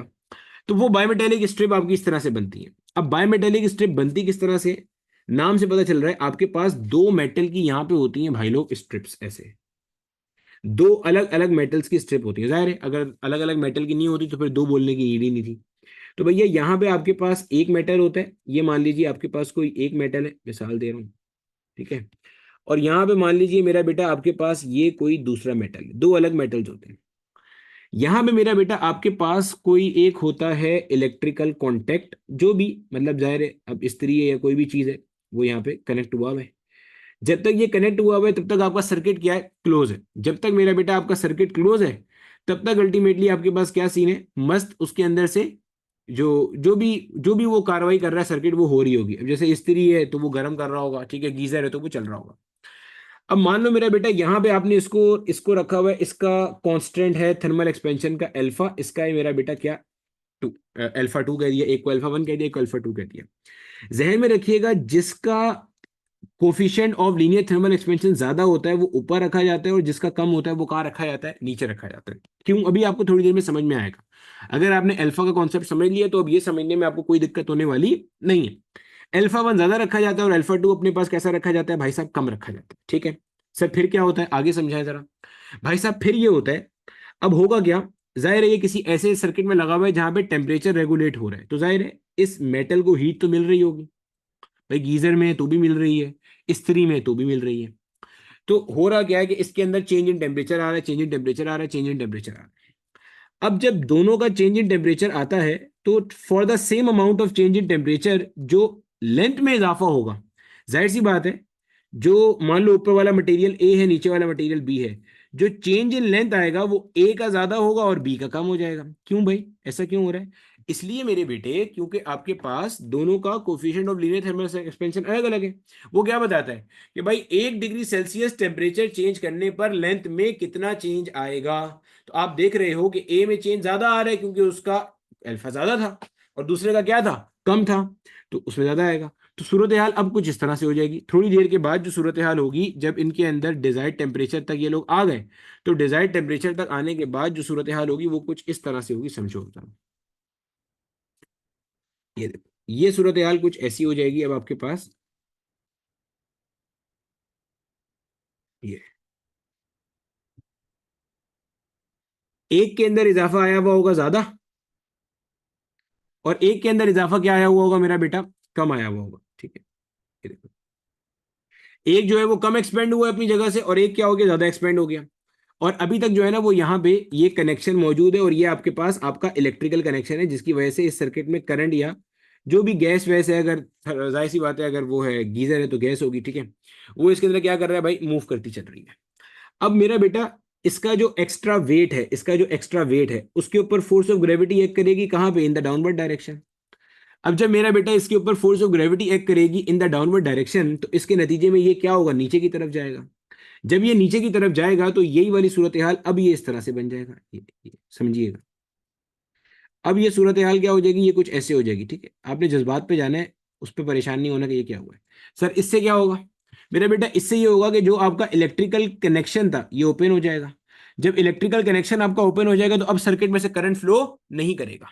एक और चीज ध्यान में रखिएगा, ये जो इसकी ऊपर वाली साइड होती है ना, ये बेंड करती है एज कॉन्वेक्स, और ये जो नीचे वाली साइड है ना, ये बेंड करती है एज कॉनकेव। सर ये कैसे पता चल रहा है आपको, अभी ये भी समझ लेते हैं। देखो इसको मैं कैसे याद रखता हूं, आपकी मर्जी आप कैसे याद रखो। मैंने वैसे याद रखने का इसका तरीका ये निकाला हुआ है, ऐसे बनाई ये चीज, ठीक है। यहां पे मैंने लिखा कॉन्वेक्स। आप देखो कॉन्वेक्स के अंदर जो एक्स है ना, वो यहां पे आके देखो फिट हो रहा है, चेक करो, ये चेक करो। ये आपके पास ना यहाँ पे आके जो आपका एक्स है ना वो क्या हो रहा है, देखो फिट हो रहा है। और आपका जो कॉनकेव का सी है ना वो देखो यहां से स्टार्ट हो रहा है। मैं इसको ऐसे याद रखता हूं। तो जो इसकी इनर साइड है ना, ये मेरा बेटा आपके पास कॉनकेव है, और ये जो इसकी आउटर साइड है ना, ये इसके पास क्या कहलाती है, कॉन्वेक्स कहलाती है। देखो कॉन्वेक्स का एक्स देखो, ये एक्स ऐसे फिट हो रहा है आके, और कॉनकेव का आगे सी, ये याद रखने का तरीका है, ठीक है। तो ये आपके पास इसकी कॉन्वेक्स साइड है, और ये मेरा बेटा इसकी इनर इनर कर्व पार्ट क्या हो जाएगा, इसका कॉनकेव पार्ट हो जाएगा। अब कई दफा आपका एग्जामिनर ये पूछ चुका है कि भाई कॉन्वेक्स साइड पे क्या होता है और आपका कॉनकेव साइड पे क्या होता है। अब इसी में भैया एक चीज और देख लो जरा। आपने कभी अगर बचपन में टॉम एंड जेरी देखा होगा, तो टॉम एंड जेरी के अंदर आपने एक घड़ी देखी होगी, वो बड़ी सी घड़ी होती है, वो जिसके अंदर बॉटम पे जो है ना वो इस तरह से एक पेंडुलम जो है ना वो मूव कर रहा होता है। बड़ी सी वॉल क्लॉक होती है जिसके अंदर ये पेंडुलम ऐसे क्या करता है भाई साहब, मूव करता हुआ जा रहा होता है। तो उसमें बेसिकली जो घड़ी का टाइम होता है ना, वो पेंडुलम की ऑसिलेशन के साथ सिंक्रोनाइज हुआ हुआ होता है।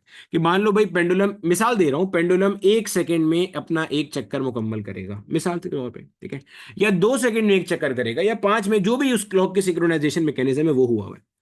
अब होता क्या है, ये जो घड़ियां होती हैं, जाहिर सी बात है पेंडुलम का जो टाइम पीरियड होता है ना, उसका फॉर्मूला होता है मेरा बेटा टी इज इक्वल टू, मेरे बच्चे मैंने आप लोगों को पहले भी बताया, आप बीच में जितनी भी बार हाथ रेस करोगे उसका कोई फायदा इसलिए नहीं है कि जब तक मैं पढ़ा रहा हूंगा तब तक मैं कोई सवाल नहीं लेता, कोई फायदा नहीं है उसका, ठीक है। तो आप कोशिश करो अपना और मेरा टाइम वेस्ट ना करो, ठीक है। सिर्फ और सिर्फ जो मैं पढ़ा रहा हूं उस पर फोकस करो। जब आपसे मैं पूछने का टाइम दूंगा, तब वजह यह है कि मुझे पता है क्वेश्चन रह जाते हैं और वो क्वेश्चन पेपर में आने होते हैं। तो जाहिर सी बात है पहले मेरी फोकस है कि मैं अपना पढ़ाऊं, उसके बाद आपको टाइम दूंगा 10 15 20 मिनट का, उसमें आप पूछ लो, ठीक है। तो भैया ये जो पेंडुलम है, इस पेंडुलम का जो टाइम पीरियड है that is given by T is equal to 2 pi under root L divided by G. ठीक हो गया।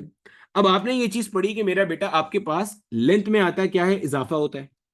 अब अगर इस क्लॉक को आपने समर सीजन में यूज किया, ठीक है, सुनना गौर से बात को। अब ये सवाल अभी रीसेंट रीसेंट रीसेंट क्वेश्चन पूछा गया आगा खान के पास पेपर में, अभी 21 जुलाई को पेपर हुआ, उसके अंदर ये क्वेश्चन था, बिल्कुल सिंपल था, थ्योरेटिकल क्वेश्चन था। क्या कि भैया ये आपके पास एक पेंडुलम क्लॉक है, इस क्लॉक को आप कहते क्या हो, इस क्लॉक को आप कहते हो पेंडुलम क्लॉक। मैंने आपको मिसाल भी दी, वो टॉम एंड जेरी में आपने देखी होगी ना, बड़े से जो घड़ियाल से लगे हुए होते हैं, उसके नीचे नीचे वो बॉब घूम रहा होता है, ये वही वाला पेंडुलम क्लॉक है आपका, ठीक है।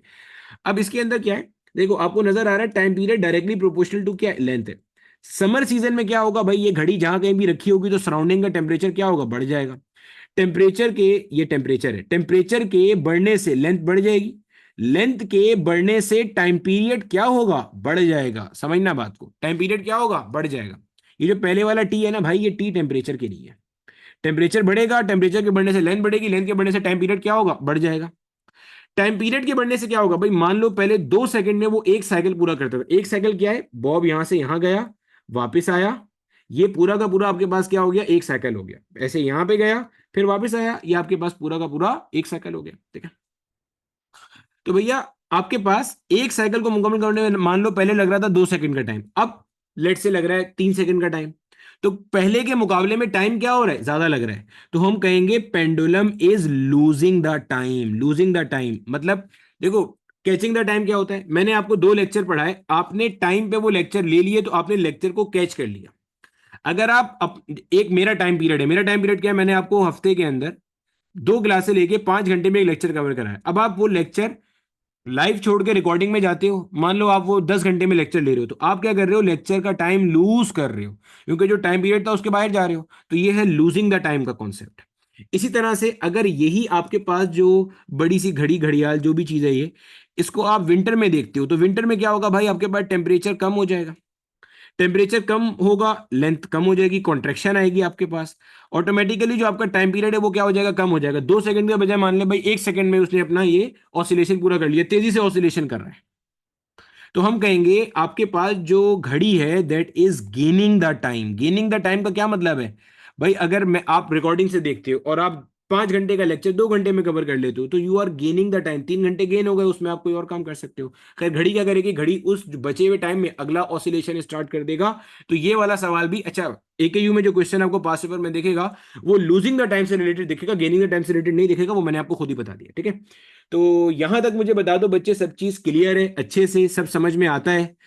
इसके बाद जो है फिर मैं आपके पास स्टार्ट करता हूं अपना इसके न्यूमेरिकल प्रॉब्लम्स। देखो भैया, ये जो मैंने आपको बात बताई थी ना, क्या बात बताई थी, एक आपके पास ऊपर स्ट्रिप होती है, एक आपके पास नीचे स्ट्रिप होती है। ठीक है, एक ऊपर स्ट्रिप है, एक नीचे स्ट्रिप है, एक है कॉपर स्ट्रिप, एक है आयरन स्ट्रिप। ठीक है, मिसाल दे रहा हूं, मान ले भाई इसका अल्फा 1 है, इसका अल्फा 2 है, मिसाल के तौर पे समझाने के लिए। इसका अल्फा ज्यादा है मेरे हिसाब में, ठीक है, ये मैं कोई क्वेश्चन क्वेश्चन सॉल्व नहीं करा रहा, ये वैसे ही समझा रहा हूं। ठीक है, और इसका अल्फा क्या है भाईजान, इसका अल्फा है कम। ठीक हो गया। अब होगा क्या, जब आपके पास इसका डिजायर्ड टेम्परेचर रीच हो जाएगा, यानी कि जितना टेम्परेचर आना है वो आ जाएगा, तो अल्टीमेटली ये ऐसे बेंड कर जाएगा, ये ऐसे बेंड करता हुआ जाएगा। जिसका अल्फा कम होता है वो नीचे वाली साइड पे होता है, जिसका अल्फा ज्यादा होता है वो ऊपर वाली साइड पे होता है। ये है ज्यादा वाला अल्फा, ये है कम वाला अल्फा। जिसका अल्फा कम है वो नीचे है, जिसका अल्फा ज्यादा है वो कहाँ है भाई, ऊपर है। ठीक है भैया, अब इससे क्या होता है भाईजान, इससे ये होता है भैया कि ये वाली जो साइड है ना, ये वाली साइड कहलाती है कॉन्वेक्स साइड। क्या कहलाती है, ये कॉन्वेक्स साइड कहलाती है। ये वाली साइड कहलाती है हमारे पास कॉनकेव साइड। एक होती है कॉन्वेक्स साइड, एक होती है कॉनकेव साइड। कॉन्वेक्स साइड कौन सी होती है, जो ऊपर होती है, जिसका अल्फा ज्यादा है, जिसका for the same amount of change in temperature expansion ज्यादा आई है। कॉनकेव साइड कौन सी होती है भाई, जिसका अल्फा कम है, जो इनर साइड है आपके पास। ठीक है, ये था। अब जिसका अल्फा कम होगा वो अंदर की तरफ होगा, कॉनकेव साइड पे होगा। और इसको याद रखने के लिए हम इस तरह से करते हैं, जो आपकी स्पून है, स्पून स्पून स्पून चम्मच जिससे हम चावल वगैरह खाते हैं, इसकी ये जो आउटर साइड होती है ना, ये कॉन्वेक्स होती है भाई साहब, कॉन्वेक्स कॉन्वेक्स। और ये जो इसकी इनर साइड होती है ना भाई साहब, ये क्या होती है आपके पास, कॉनकेव होती है। ठीक है जनाबे वाला। अब आगे मेरा बेटा हमारे पास कोई 2-3 क्वेश्चंस हैं। ये जो 2-3 क्वेश्चंस हैं, ये आपके पास ये पेपर में इस डेटा के साथ डायरेक्टली नहीं आएंगे। ये मैंने क्वेश्चन कहाँ से उठाए बता देता हूँ, कराची बोर्ड के पास पेपर से उठाए। मैं कुछ कराची बोर्ड के पास पेपर हैं, और कुछ आपको ये बलूचिस्तान बोर्ड के पास पेपर से मिल जाएंगे। ठीक है, बेसिकली उठाए क्यों है ये क्वेश्चन, ताकि इस जैसा क्वेश्चन अगर कोई पेपर में पूछा जाए तो वो हमें आता हो, प्रैक्टिस क्वेश्चन के तौर पे उठाए सिर्फ। ठीक है, क्या कहता है भाई, अच्छा ये क्वेश्चन डायरेक्टली क्यों नहीं आ सकते, क्योंकि इनका डाटा इस तरह का है कि विदाउट यूजिंग कैलकुलेटर आप आराम से कर नहीं सकते इसे। तो पेपर में जब भी क्वेश्चन आएगा तो विदाउट यूजिंग कैलकुलेटर आराम से करने वाला आएगा, बिल्कुल चिलसीन होता है। Find the change in volume of an aluminium sphere of radius this when it is heated from this to this. Alpha आपको दिया हुआ है, आपको क्या निकालना है भाई, चेंज इन वॉल्यूम निकालना है। चेंज इन वॉल्यूम का फॉर्मूला क्या है, V naught into beta delta T. अब देखो आपको क्या क्या गिवन है, सही है, सवाल को देखो, डेल्टा टी गिवन है 0 से 100, गोया कि डेल्टा टी हो गया 100 डिग्री सेल्सियस। बीटा नहीं गिवन, नहीं सर बीटा नहीं गिवन, तो भाई बीटा पहले निकाल ले यार। बीटा की वैल्यू क्या हो जाएगी, 3 times of alpha. Alpha given है, यस सर। एल्फा कितना है भाई, 24 × 10⁻⁻⁶। 24 को 3 से मल्टीप्लाई करना है भाई, अभी ऊपर करके ही आए थे, 72 आ जाएगा, आगे आ गया 10⁻⁻⁶ डिग्री सेल्सियस इनवर्स हो गया भाई। वी नॉट गिवन है, नहीं सर वी नॉट नहीं गिवन। अब भाई वी नॉट कैसे आएगा, यहां पे देखो किसकी बात कर रहा है, स्फेयर की बात कर रहा है मेरा बेटा। स्फेयर का जो वॉल्यूम होता है दैट इज 4/3 πr क्यूब। जाहिर है जब इनिशियल वॉल्यूम निकालना है तो आप यहाँ पे जो अपना रेडियस रखोगे वो भी कौन सा वाला रखोगे भाई साहब, इनिशियल वाला रखोगे। ये बच जाएगा आपके पास 4/3 π r0 का क्यूब। r0 आपके पास कितना दिया हुआ है बच्चे, 0.4 दिया हुआ है, ठीक है, 0.4 का क्यूब।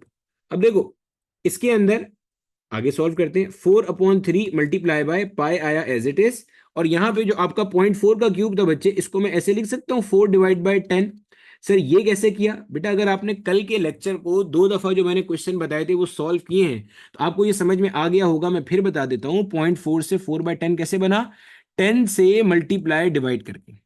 एक आधे बच्चे का मैंने क्वेश्चन देखा था, वो कह रहा था सर 100 से मल्टीप्लाई डिवाइड कर सकते हैं, बिल्कुल कर सकते हैं भाई। तुम्हारा दिल करे 1 लाख से मल्टीप्लाई डिवाइड कर लो, होगा क्या, देखो समझो। होगा यहाँ पे क्या भाई, आपने मल्टीप्लाई किया 100 से, भाई क्या सीखा था आपने, सीखा ये था कि भाई 10 की पॉजिटिव पावर से मल्टीप्लाई होगा तो जितनी पॉजिटिव पावर होगी डेसिमल उतना राइट पे चला जाएगा, यही था ना सीखा हमने, सही है। तो भाई कितनी पॉजिटिव पावर है, 2 है ना, यहाँ 2 जीरो है तो 2 पावर है, तो एक और एक 2 प्लेस जाएगा, तो 4 के आगे और उसके आगे चला गया, गोया कि यहाँ बन गया 40। भाई 4 के आगे आया, फिर एक और आ गया, कुछ नहीं था तो 0 लगा दिया आपने, अपॉन में आ गया 100, तो भाई ये 0 से 0 मर गया। आप 1000 से मल्टीप्लाई डिवाइड करोगे तो ये बन जाएगा 400/1000, 2 जीरो से 2 जीरो मर जाएंगे, बनेगा वो आखिर में 4/10 ही। तो भाई सिंपल है ना, डेसिमल को आपने एक प्लेस आगे लाना है तो सिर्फ 10 से मल्टीप्लाई डिवाइड कर दो, 2 प्लेस आगे लाना है तो भाई 100 से मल्टीप्लाई डिवाइड कर दो। अच्छा ये सब चीज आपको प्रैक्टिस से आएगी, मैंने आपको स्टार्ट में बताई है। अच्छा अब अच्छा एक चीज और देखना, एक जो है ना, जाहिर सी बात है अभी आप शुरू कर रहे हो आहिस्ता आहिस्ता, तो देखो फिजिक्स के अंदर अगर आप सिर्फ क्या करो, जो जो बताता जा रहा हूं उसे फॉलो करते जाओ। अब जैसे मैंने आपके साथ 2 लेक्चर शेयर किए थे, एक बेसिक मैथ 01 था और एक बेसिक मैथ 02 था। तो आपके पास ना 2 लेक्चर थे, बेसिक मैथ 01 था और बेसिक मैथ 02 था। अब इसके अंदर जो है ना, अब इसके अंदर अगर आप चाहते हो कि यार पहले से नहीं सर के साथ साथ तो मैं चलूं, लेकिन पहले से जो है ना वो मेरा सब कुछ स्ट्रांग हो जाए, तो बेसिक मैथ 01 बेसिक मैथ 02 आप देख लो, ठीक है, कोई मसला नहीं है। मैं तो आपको साथ साथ कराता ही जाऊंगा, जितना मैं करा रहा हूं उतना भी कर लोगे तो आपके पास सुकून से हो जाएगा, ठीक है। जरा ये क्वेश्चन आगे सॉल्व करो, आगे चलते हैं।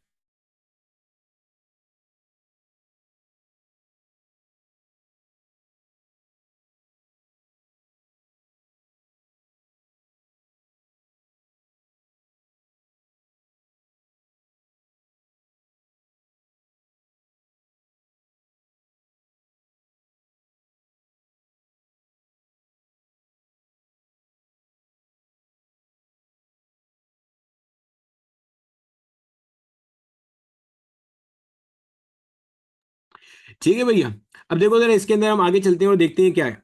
अब देखो ये आपने क्या कर दिया, इसको मेरा बेटा आपने कर दिया 4/10, ठीक है, ये आपके पास हो गया 4/10। अब आ गया, अब 4 का क्यूब चाहिए भाई, 4 के क्यूब से क्या मुराद है, 4 को आपने 3 बार मल्टीप्लाई कर दिया, ठीक है।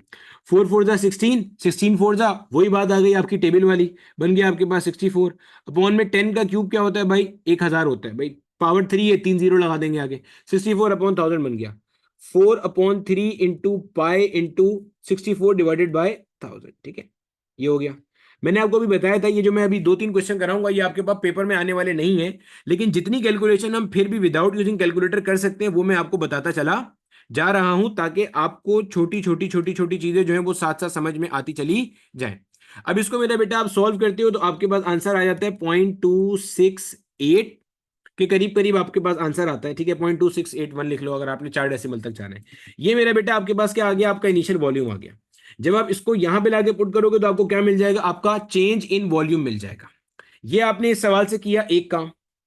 अब अगर आपको मैं बोलूं कि यार मुझे इसके अंदर आप फाइनल वॉल्यूम निकाल के दिखा दें तो कर सकते हो ये काम भी। फाइनल वॉल्यूम क्या होगा, V0 × 1 + β∆t। जल्दी से फाइनल वॉल्यूम निकाल के बता दो, एक काम ये करो। फिर अगर मैं आपसे कहूं मुझे फाइनल रेडियस निकाल के बताएं, भाई जाहिर है जब स्फीयर एक्सपेंड होगा तो उसका रेडियस क्या होगा, बढ़ जाएगा। तो और फॉर्मूला क्या है, 4/3 पाई आर का क्यूब। तो मुझे जल्दी से फाइनल रेडियस भी बताओ, फाइनल वॉल्यूम भी बताओ। आप इस पे कैलकुलेटर यूज कर सकते हो, कोई दिक्कत नहीं है, कोई परेशानी नहीं है यहाँ पे, ठीक है। जिन सवालों में बताऊं कि भाई ये सवाल मैंने आपके बोर्ड लेवल से लिए हैं और ये विदाउट कैलकुलेटर नहीं हो सकते, उनमें आप कर सकते हो, कोई दिक्कत नहीं है, ठीक है। भले आप कैलकुलेटर यहाँ यूज करो, ठीक है, लिख भी दिया मैंने। चलो जल्दी से बताओ इसका आंसर क्या आता है। देखो, देखो भैया, मैं एक बार फिर से एक्सप्लेन भी कर रहा हूँ, एक बार फिर से देख भी लो। कोशिश करना बच्चे कि अगली दफा से ना सारे के सारे जितने भी पार्टिसिपेंट्स हैं वो क्या करें, आप उस पे आ जाएं, ठीक है, टाइम पे आ जाएं, ठीक है, वरना फिर मीटिंग लॉग होगी, फिर आपको इशू होगा। तो ये बस एक छोटा सा टीजर था, क्योंकि वो आप बाद में ना, पता है, अपने लिए नहीं मेरे लिए मुश्किल करते हो। और दूसरा क्या करते हो, जो बच्चा टाइम पे बैठा हुआ होता है ना, सुबह बेचारा 7 बजे से उठ के बैठा हुआ है, वो बेचारा बोल रहा है सर एक ही बात को 25 दफा बताया जा रहे हैं, मेरा टाइम वेस्ट हो रहा है। अभी पता नहीं कितने बच्चे यहाँ बैठे होंगे, मैं ओपन पोल लगाऊंगा ना, तो कितने बच्चे बोलेंगे सर आप एक ही बात पे बहुत लंबी करते हैं, एक ही चीज को कोई 20-20 दफा बता रहे होते हैं। अब ये उस बच्चे के साथ भी ज्यादती है, और जाहिर है मेरे साथ भी ज्यादती है कि यार मैंने जो टॉपिक पढ़ाना है वो खींचे चले जा रहा है, ठीक है।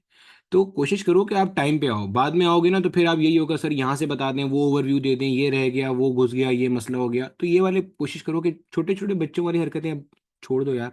इंशाल्लाह आपने प्रोफेशनल कॉलेज में जाना है, ठीक है, वहाँ पे तो वैसे भी 18-18-19 ग्रेड के प्रोफेसर हैं, जो वैसे ही कुछ नहीं पढ़ाते, उनको दूसरी बार बोलोगे तो तुम्हें ऐसा जबरदस्त जलील कर देंगे कि लग पता जाएगा, ठीक है। खैर मेरा काम है तुम्हारे हर कॉन्सेप्ट को सही करना, अच्छा करना, बस आपसे इतनी रिक्वेस्ट है, क्लास में आके बैठ जाओ बस, और कुछ नहीं। और क्लास में कोशिश करो भाई टाइम पे आ जाओ, ठीक है। एक और चीज भाई, ग्रुप पे मैं देख ही रहा था, वो जो कल रात आप लोगों को एक डोज मिली मेरे ख्याल है हाशिम की तरफ से, कोशिश करो कि भाई हल्ला नहीं मचाओ, कहीं पर भी हल्ला गुल्ला नहीं मचाओ। देखो, अगर क्लास नहीं होनी होगी तो ग्रुप में मैसेज आएगा, क्लास होनी होगी तो ग्रुप में लिंक आ जाएगा। हाँ, लिंक नहीं आया, मिस अंशरा का नंबर है, ठीक है, पीकेएफ एडमिनिस्ट्रेशन का नंबर है, उनको पीकेएम एडमिनिस्ट्रेशन का नंबर है, मैसेज डाल दो एक, सर साद का नंबर है, मैसेज डाल दो एक, शाफे का नंबर है, मैसेज डाल दो एक, हाशिम का नंबर है, मैसेज डाल दो एक, बस। ग्रुप में हुल्लड़बाजी करना, उसको अब कल तो मैं देख रहा था बॉयज ग्रुप में गालम गलोच तक पे बात उतर आई थी, ठीक है। तो वो बिल्कुल सही डोज मिली, वो डिजर्विंग थे जिनको भी मिली थी डोज। तो भाई कोशिश करो कि, मैंने पहली क्लास में मेरे ख्याल है इस तरह का एक बताया भी था या नहीं बताया, शायद भूल गया हूँ, बदतमीजी का भाई सेशन अवॉइड करो यार, 1 साल का सिर्फ मार्जिन है हमारे पास, ठीक है। 1 साल बाद तुम पता नहीं कहाँ होंगे, हम पता नहीं कहाँ होंगे।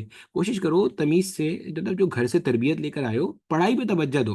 भाई परेशान नहीं हो यार, तुम्हारे पैसे लेके कोई कहीं नहीं भागेगा।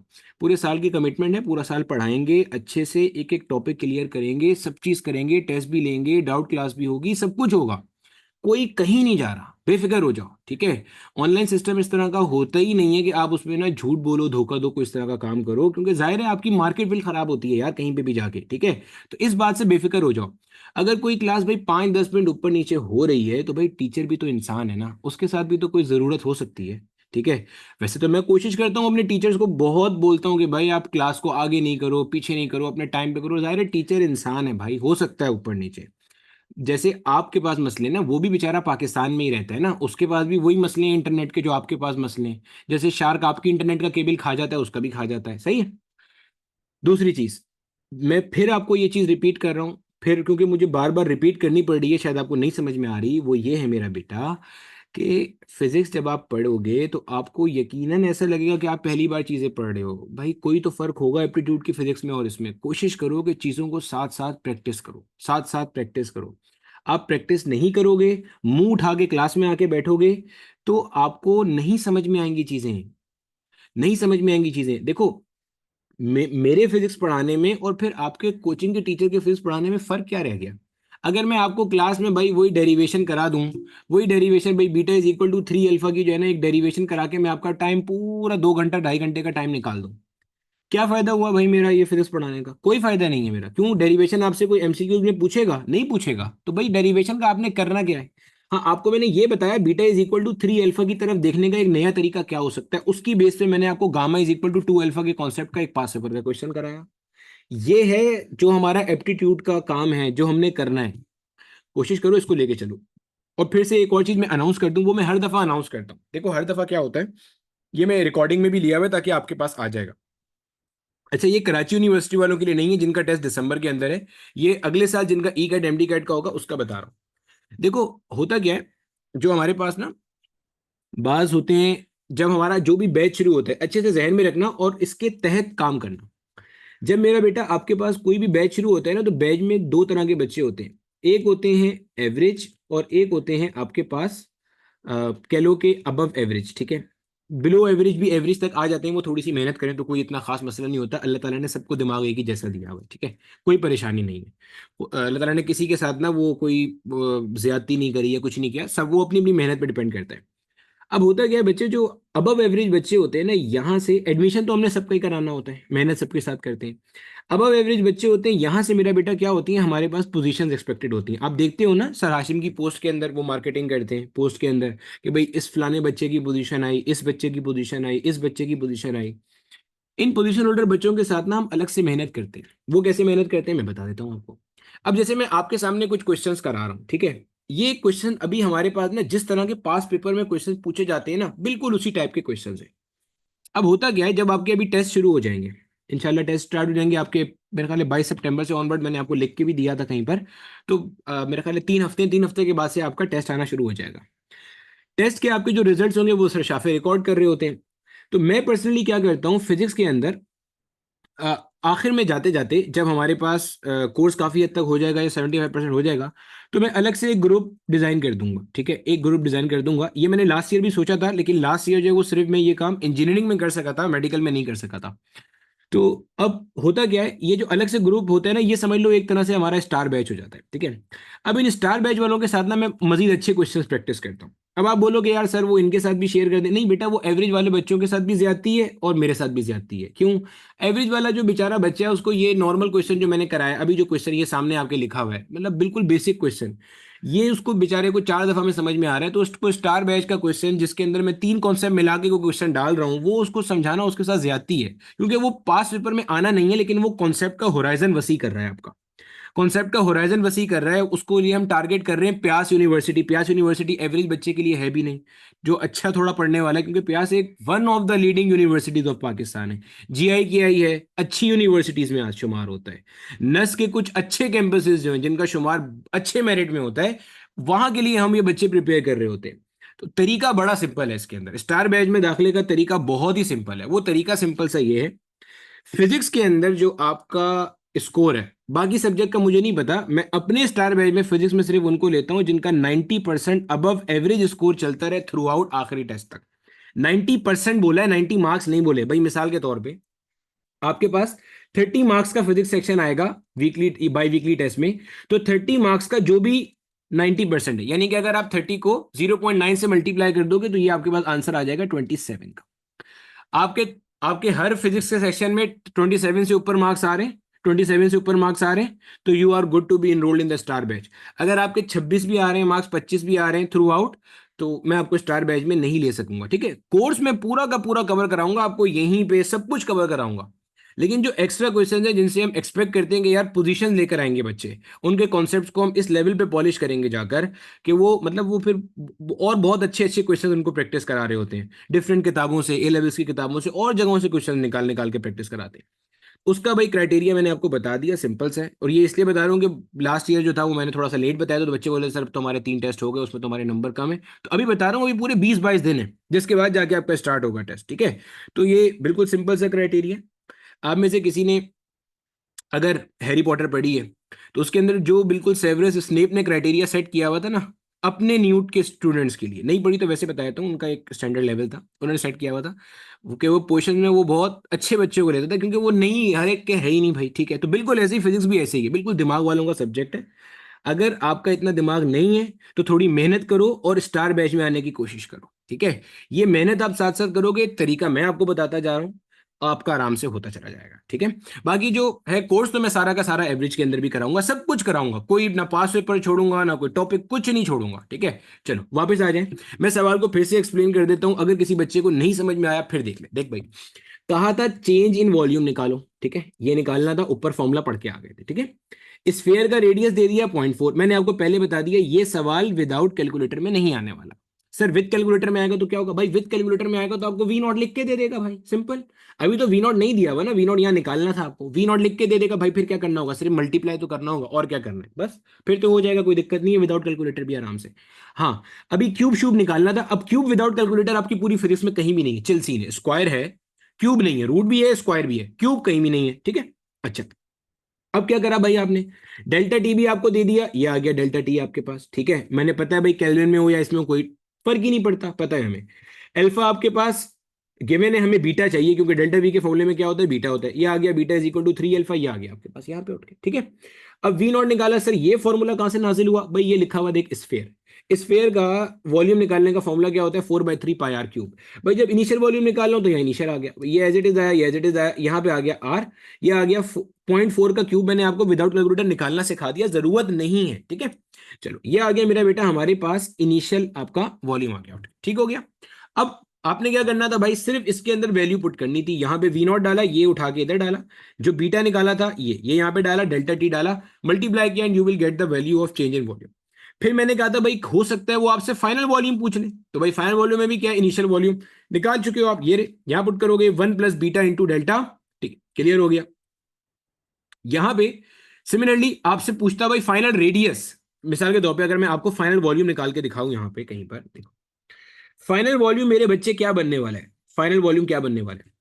और लास्ट ईयर के अंदर भी मैं आपको एक स्टैट बता देता हूँ, एक इंटरेस्टिंग और सरप्राइजिंग फैक्ट बता देता हूँ। लास्ट ईयर जो मैंने ई कैट में स्टार बैच अपना बनाया था, उसमें से 3 बच्चे पोजीशन होल्डर्स हैं, जिनका आपने एक का पॉडकास्ट भी देखा होगा, ठीक है, वो तो समझ ही गए होगे कौन है। बाकी का पॉडकास्ट नहीं देखा, लेकिन उसके अंदर भी आपको उनकी सक्सेस स्टोरी मिल गई होगी, उन्होंने अपनी सक्सेस स्टोरी में भी क्लासेस का तस्करा जरूर किया होगा, ठीक है। अब देख लो इधर, उसमें इंटरेस्टिंग चीज ये है कि ये सारे वो बच्चे हैं जिनमें से कोई भी ऐसा नहीं था जिन्होंने जानते पूछते कोई लाइव क्लास छोड़ी हो, ठीक है। लाइव क्लास छोड़ना आपका पहला जुर्म है, लाइव क्लास छोड़ी ये आपका पहला जुर्म है। अगर आपको लग रहा है कि भाई आप रिकॉर्डिंग से कवर कर लोगे, तो ये बिल्कुल वो बेवकूफ़ी वाली बात है कि रेस पहले शुरू हो गई, मैं बाद में भागूंगा और आगे भागने वालों से आगे निकल जाऊंगा, तो ये पहली बेवकूफ़ी है। जानते पूछते लाइव क्लास छोड़ना कि यार संडे वाले दिन सुबह 9 बजे उठा नहीं जाता, 11 बजे उठूंगा, हलवा पूरी का नाश्ता करूंगा, फिर 12 बजे से रिकॉर्डिंग देखने बैठ जाऊंगा, ये पहली बेवकूफ़ी है जो आप कर रहे हो, सही है। दूसरी बेवकूफ़ी, बाद में लेक्चर की रिकॉर्डिंग ना सुन के नोट्स बनाना है, ये दूसरी बेवकूफ़ी है जो आप करोगे, कि लेक्चर सुन ही नहीं रहा, एक ही बार क्लास में ही सब कुछ हड़ाउड़ी में करने के चक्कर में, ठीक है। तो ये कोशिश करो चीजें अवॉइड करो। फाइनल वॉल्यूम कैसे निकालना है भाई, आपने अपना वी नॉट लाके रखा है यहाँ पे, ये मेरा बेटा आपके पास वी नॉट का वैल्यू है 0.2681, ये आ गया यहाँ पे। अब क्या करना है भाई, 1 + बीटा इंटू डेल्टा टी, अब आ गया भैया 1 + beta into delta T, 1 + beta का वैल्यू कितना है, बीटा है 72 × 10⁻⁻6, डेल्टा टी कितना है भाई साहब आपके पास 100 है। भाई इसको सिंप्लीफाई कर लेंगे, क्या बनेगा 0.2681, ये बन जाएगा 1 मल्टीप्लाई कर देंगे, ये हो जाएगा 72 × 10⁻⁻4, मल्टीप्लाई करोगे आपको क्या मिल जाएगा भाई साहब, फाइनल वॉल्यूम मिल जाएगा। अब क्या निकालने बोला था भाई, हो सकता है फाइनल रेडियस पूछ ले आपसे, तो भाई क्या दिक्कत है, फाइनल रेडियस भी निकाल लेंगे यार। फाइनल रेडियस के लिए आप क्या करोगे, आप बोलोगे भाई फाइनल वॉल्यूम बराबर होगा किसके, 4/3 पाई आर का क्यूब, ये हो जाएगा आपके पास। अब क्या करेंगे भाई, अब आर एफ का आपको चाहिए, आर एफ का वैल्यू चाहिए, तो आप बोलोगे 3 × फाइनल वॉल्यूम डिवाइडेड बाय 4 का पाई, ये हो जाएगा आपके पास। अब दोनों तरफ आप क्या करोगे भाई, क्यूब रूट अप्लाई कर दोगे। मैंने स्टार्ट में बताया ये विदाउट कैलकुलेटर नहीं है क्वेश्चन, तो परेशान नहीं होना इससे कि ये विदाउट कैलकुलेटर कैसे करेंगे। भाई इतने क्वेश्चन कराऊंगा विदाउट कैलकुलेटर के, तुम परेशान हो जाओगे, इससे परेशान नहीं होना कि ये सर ये कैसे करेंगे, ये नहीं हो रहा, ठीक है। विदाउट कैलकुलेटर वाला क्वेश्चन नहीं है ये। चलो, ये सिर्फ कॉन्सेप्ट को बताने के लिए था कि कैसे कैसे कैसे कैसे आपसे क्वेश्चन पूछे जा सकते हैं। ये आ गया आपसे उठ के, तो ये आ गया आपसे, ठीक है। बस फाइनल वॉल्यूम आपने ऊपर निकाला होगा, यहाँ लाके पुट करना, पाई का वैल्यू आपको पता है, सिंप्लीफाई करो, सिंपल करोगे, आंसर आपके पास उठ करके आ जाएगा, ठीक है। ये क्वेश्चन था हमारे पास। अब हम चलते हैं आगे। अब मेरा बेटा एक छोटा सा टॉपिक है, इससे रिलेटेड भी माजी में एक क्वेश्चन आया हुआ है, वो क्वेश्चन भी देख लेते हैं। वो मेरे पास है मेरा बेटा, anomalous expansion of water. Anomalous expansion of water होता है ड्यू टू हाइड्रोजन बॉन्डिंग, और वो सारे फैक्टर जो आपने केमिस्ट्री में पढ़े हुए हैं, हमारे पास उसकी बहुत तफसील इंक्लूड नहीं है। बस इसको यूं समझ लो, एबनॉर्मल बिहेवियर ऑफ वाटर। अच्छा sir, abnormal behaviour of water क्या होता है, समझते हैं भैया। एक कॉमन सा कायदा है जो अभी आप थोड़ी देर पहले भी पढ़ के आए थे, क्या आप ये पढ़ के आए थे भाई, किसी भी चीज को जब आप हीट देते हो, गोया कि उसका जब आप टेम्परेचर बढ़ाते हो तो वो चीज फैलती है, अभी तो पढ़ी ऊपर, थर्मल एक्सपेंशन का पूरा कॉन्सेप्ट पढ़ा हमने। सिमिलरली किसी भी चीज से हीट लेते हो यानी कि उसे कूल डाउन करते हो, तो होता क्या है भैया, उसका टेम्परेचर कम होता है। टेम्परेचर कम होता है तो वो चीज क्या करती है, कॉन्ट्रैक्ट करती है या सुकड़ती है, कॉन्ट्रैक्ट करती है या सुकड़ती है। ठीक है। अच्छा, अब मेरा बेटा, आपके पास जब आप किसी चीज को हीट करो वो एक्सपेंड करेगी, तो गोया उसका वॉल्यूम क्या होगा, बढ़ जाएगा। कॉन्ट्रैक्ट करोगे तो उसका वॉल्यूम क्या हो जाएगा, कम हो जाएगा। अब देखो, बचपन से आज तक आपने डेंसिटी का कॉन्सेप्ट पढ़ा है ना। डेंसिटी क्या होती है, mass per unit volume. Density is mass per unit volume. ठीक है। अब बच्चे, वॉल्यूम बढ़ रहा है तो इसका मतलब डेंसिटी क्या हो रही है, कम हो रही है। सीधी सी बात है ना, डेंसिटी का और वॉल्यूम का रिलेशन क्या हो गया भाई साहब, इनवर्स हो गया। तो वॉल्यूम बढ़ेगा तो density will be lesser, volume कम होगा तो डेंसिटी विल बी ग्रेटर। गोया आप यूं भी कह सकते हो, या किताबों में यूं भी लिखा होता है कि किसी बॉडी को हीट देते हो तो उसकी डेंसिटी कम होती है, कूल करते हो तो भैया उसकी डेंसिटी क्या होती है, बढ़ती है। अब पानी जो है ना, वो सब अच्छा अच्छा अच्छा अच्छा बिहेवियर लेके चलता है, लेकिन 0 डिग्री सेल्सियस और 4 डिग्री सेल्सियस के दरमियान में जो है ना, वो पागल हो जाता है। मतलब समझना कैसे, अगर आप 0 डिग्री सेल्सियस से 4 डिग्री सेल्सियस की तरफ जा रहे हो, गोया आप क्या कर रहे हो, आप टेम्परेचर बढ़ा रहे हो। तो टेम्परेचर के बढ़ाने पे क्या होता है, एक्सपेंशन आती है। पानी के अंदर 0 और 4 के बीच में, जब आप 0 से 4 पे जाते हो, टेम्परेचर बढ़ाते हो, तो आपके पास टेम्परेचर तो बढ़ता है लेकिन एक्सपेंशन नहीं आती। लिख भी देता हूं, एक्सपेंशन नहीं आती। पानी क्या करता है, सुकड़ता है, कॉन्ट्रैक्ट करता है। कॉन्ट्रैक्ट करने का मतलब क्या है भाई साहब, वॉल्यूम कम होता है ना भाई, सुकड़ रहा है, वॉल्यूम कम हो रहा है। और वॉल्यूम कम होने का मतलब क्या है भाई साहब, डेंसिटी क्या हो रही है, बढ़ रही है। और ऐसा होता क्यों है, क्योंकि पानी के अंदर हाइड्रोजन बॉन्डिंग मौजूद है। ठीक है। अच्छा, सिमिलरली आपके पास, अगर आप क्या करते हो, 0 डिग्री सेल्सियस की तरफ जाते हो, कहां से भाई, 4 डिग्री सेल्सियस से। अच्छा सर, 4 डिग्री सेल्सियस से आगे क्या होता है, ये भी लिख देता हूं यहां पे। भाई 4 डिग्री सेल्सियस से आगे पानी नॉर्मली बिहेव करता है। आप 4 डिग्री सेल्सियस से ऑनवर्ड टेम्परेचर बढ़ाओगे तो पानी क्या करेगा भाई, एक्सपेंड करेगा। और एक्सपेंड करने का मतलब क्या है, वॉल्यूम बढ़ेगा। और वॉल्यूम बढ़ने का मतलब क्या है, डेंसिटी क्या होगी भाई लोग, कम हो रही होगी। तो कोई दिक्कत नहीं है ऐसी बड़ी। ठीक है। अच्छा, जब आप 4 डिग्री सेल्सियस से जीरो पे आ रहे हो तो भैया आप क्या कर रहे हो, आप तो टेम्परेचर घटा रहे हो। टेम्परेचर के घटाने से क्या होगा, आपके पास होना क्या चाहिए, कॉन्ट्रैक्शन आनी चाहिए, लेकिन कॉन्ट्रैक्शन नहीं आएगी। क्या आएगी आपके पास, एक्सपेंशन आना शुरू हो जाएगी। पानी क्या करेगा भाई, एक्सपेंड करेगा। आनी चाहिए कॉन्ट्रैक्शन, टेम्परेचर कम हो रहा है, लेकिन आएगी क्या, एक्सपेंशन। एक्सपेंशन का मतलब वॉल्यूम क्या होगा भाई साहब, बढ़ेगा। अब वॉल्यूम के बढ़ने का मतलब क्या है, आपके पास जो डेंसिटी है ना मेरा बेटा, वो क्या होना शुरू हो जाएगी, कम होना शुरू हो जाएगी। और यही रीजन है कि आपके पास जो मरीन लाइफ है ना, वो सरवाइव करती है। आपने शायद आज तक नहीं सुना होगा, अल्लाह ताला की कुदरत देखो आप सिर्फ। सोचो, अगर बहुत सारे ऐसे इलाके हैं जहां का जो टेम्परेचर है वो नेगेटिव में चल रहा होता है। आप खुद देखो, अगर नेगेटिव में टेम्परेचर होता तो समंदर और वो जो पौंड लेक जो भी चीजें, वो तो जम जाती। अंदर जो मच्छी है, जो भी कुछ है, वो तो बेचारा वहाँ पूरा उसका आइसक्रीम बन जाएगी। वो क्या करेगा फिर। अब होता क्या है, जो आपके पास सरफेस के ऊपर पानी होता है, सरफेस पे पानी होता है, जैसे ही टेम्परेचर आपके पास 4 डिग्री सेल्सियस से 0 डिग्री सेल्सियस की तरफ जाता है ना, ये वाला फिनोमेना होता है। दुनिया भर की चीजें कॉन्ट्रैक्ट होती हैं, वो एक्सपेंड करता है, फैलता है, वॉल्यूम बढ़ता है, डेंसिटी कम हो जाती है। अब जिस चीज की डेंसिटी ज्यादा हो वो नीचे जाती है पानी में, और जिसकी डेंसिटी पानी से कम हो वो कहां आ जाती है, ऊपर आ जाती है। अब होता क्या, 4 डिग्री सेल्सियस नीचे वाला पानी, भाई पहले पहले मान लो पूरे जो लेक था या जो भी कुछ था, आबशार जो भी कुछ था, भाई उस पूरे का टेम्परेचर जो था ना, जिसमें वो मछली मछली तैर रही थी, उस पूरे का टेम्परेचर था 4 डिग्री सेल्सियस। अब जैसे जैसे सराउंडिंग का टेम्परेचर 4 डिग्री सेल्सियस से मरना शुरू हुआ, कम होना शुरू हुआ, तो क्या हुआ भाई, कॉन्ट्रेक्शन के बजाय क्या आ रही है, एक्सपेंशन आ रही है। वॉल्यूम बढ़ रहा है, डेंसिटी कम हो रही है, तो ऊपर आपके पास आइस बनती है। और जो आइस की डेंसिटी होती है वो क्या होती है, कम होती है नीचे 4 डिग्री सेल्सियस वाले पानी के मुकाबले में। तो आइस ऊपर रहती है, बाकी पानी नीचे 4 डिग्री सेल्सियस पे रहता है, कोई दिक्कत ही नहीं होती है। तो नीचे आपके पास जो है वो मस्त किस्म की वो मरीन लाइफ सर्वाइव कर रही होती है। आपने वैसे भी देखा होगा, वो जो आपके पास ये आर्कटिक बेड होते हैं, वहां पे वो लोग जो समंदर, ये जो रिवर वगैरह होता है, इसके ऊपर ये जो बर्फ जमी होती है, वहां से बर्फ की जगह काट के वो उसमें डुबकी लगा रहे होते हैं पानी के अंदर। तो वो यही उसका रीजन होता है। ठीक है। ये marine life can survive due to anomalous expansion of water. ठीक है। तो ये भी एक क्वेश्चन था। अब सवाल आता है कि भाई मैक्सिमम डेंसिटी कहाँ पे होती है पानी की, तो ध्यान में रखिएगा, मैक्सिमम डेंसिटी जो होती है ना पानी की, ये भी एक बार क्वेश्चन है, वो होती है, वाटर की बात चल रही है, मैक्सिमम डेंसिटी ऑफ वाटर कहाँ होता है भाई, 4 डिग्री सेल्सियस पे। देखो कैसे, भाई आप 4 डिग्री सेल्सियस पर जा रहे हो तो भी डेंसिटी बढ़ रही है, 4 डिग्री सेल्सियस से अवे जा रहे हो तो भी डेंसिटी क्या हो रही है, अवे जा रहे हो तो क्या हो रही है, कम हो रही है। अच्छा, अब यहां देखो, अगर मैं मिसाल के तौर पे 0 डिग्री सेल्सियस से मजीद टेम्परेचर कम करूं, समझना, 0 डिग्री सेल्सियस से मजीद टेम्परेचर क्या करूं, कम करूं, तो पानी फिर नॉर्मली काम करेगा, वो क्या करेगा भाई, कॉन्ट्रैक्ट करता चला जाएगा। पॉइंट समझ में आ गया, पानी क्या करेगा, कॉन्ट्रैक्ट करता चला जाएगा। पॉइंट समझ में आता है भैया। कॉन्ट्रैक्ट का मतलब क्या है, आपके पास वॉल्यूम कम होगा, तो आपके पास जो पानी की, पानी पानी लिक्विड स्टेट में जो है, पानी पानी पानी जो लिक्विड स्टेट में, पानी की लिक्विड स्टेट में सबसे ज्यादा डेंसिटी कहां पे है भाई, 4 डिग्री सेल्सियस के ऊपर है, मैक्सिमम डेंसिटी है। अब इसका एक इतना खूबसूरत क्वेश्चन फ्रेम हुआ, इसका एक क्वेश्चन फ्रेम हुआ था, वो क्वेश्चन मैं आपके सामने अगर शेयर कर दूं, 1 मिनट देखो जरा, क्वेश्चन देखो, क्वेश्चन इसका, ये पास पेपर का क्वेश्चन, ये मैंने आपके, देखो क्वेश्चन नंबर 18 आपको नजर आ रहा होगा यकीनन, ये क्वेश्चन भी मेरा बेटा मैंने पास पेपर से उठाया हुआ है। अच्छा, ये क्वेश्चन दाऊद यूनिवर्सिटी के पास पेपर्स का है। कहता क्या है, क्वेश्चन नंबर 18 चेक करो। कहता है a beaker is completely filled with water at 4 degree Celsius, it will overflow.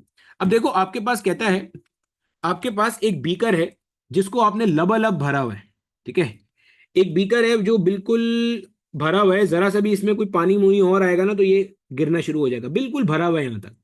Temperature क्या है भाई, 4 डिग्री सेल्सियस इसका टेम्परेचर है। आगे क्या कहता है भाई लोग, आगे कहता है when heated but not cooled, when cool but not heated. अच्छा, ये ओवरफ्लो किस केस में कर जाएगा, ये आपसे सवाल पूछ रहे हैं, ठीक है, आ जाओ वापस आ जाओ। अब देखो ये बीकर बनाया हुआ है, अभी आपसे सवाल क्या पूछ रहा है, सवाल समझिएगा जरा। आपसे सवाल ये पूछा जा रहा है कि ये ओवरफ्लो किस सूरत हाल में करेगा।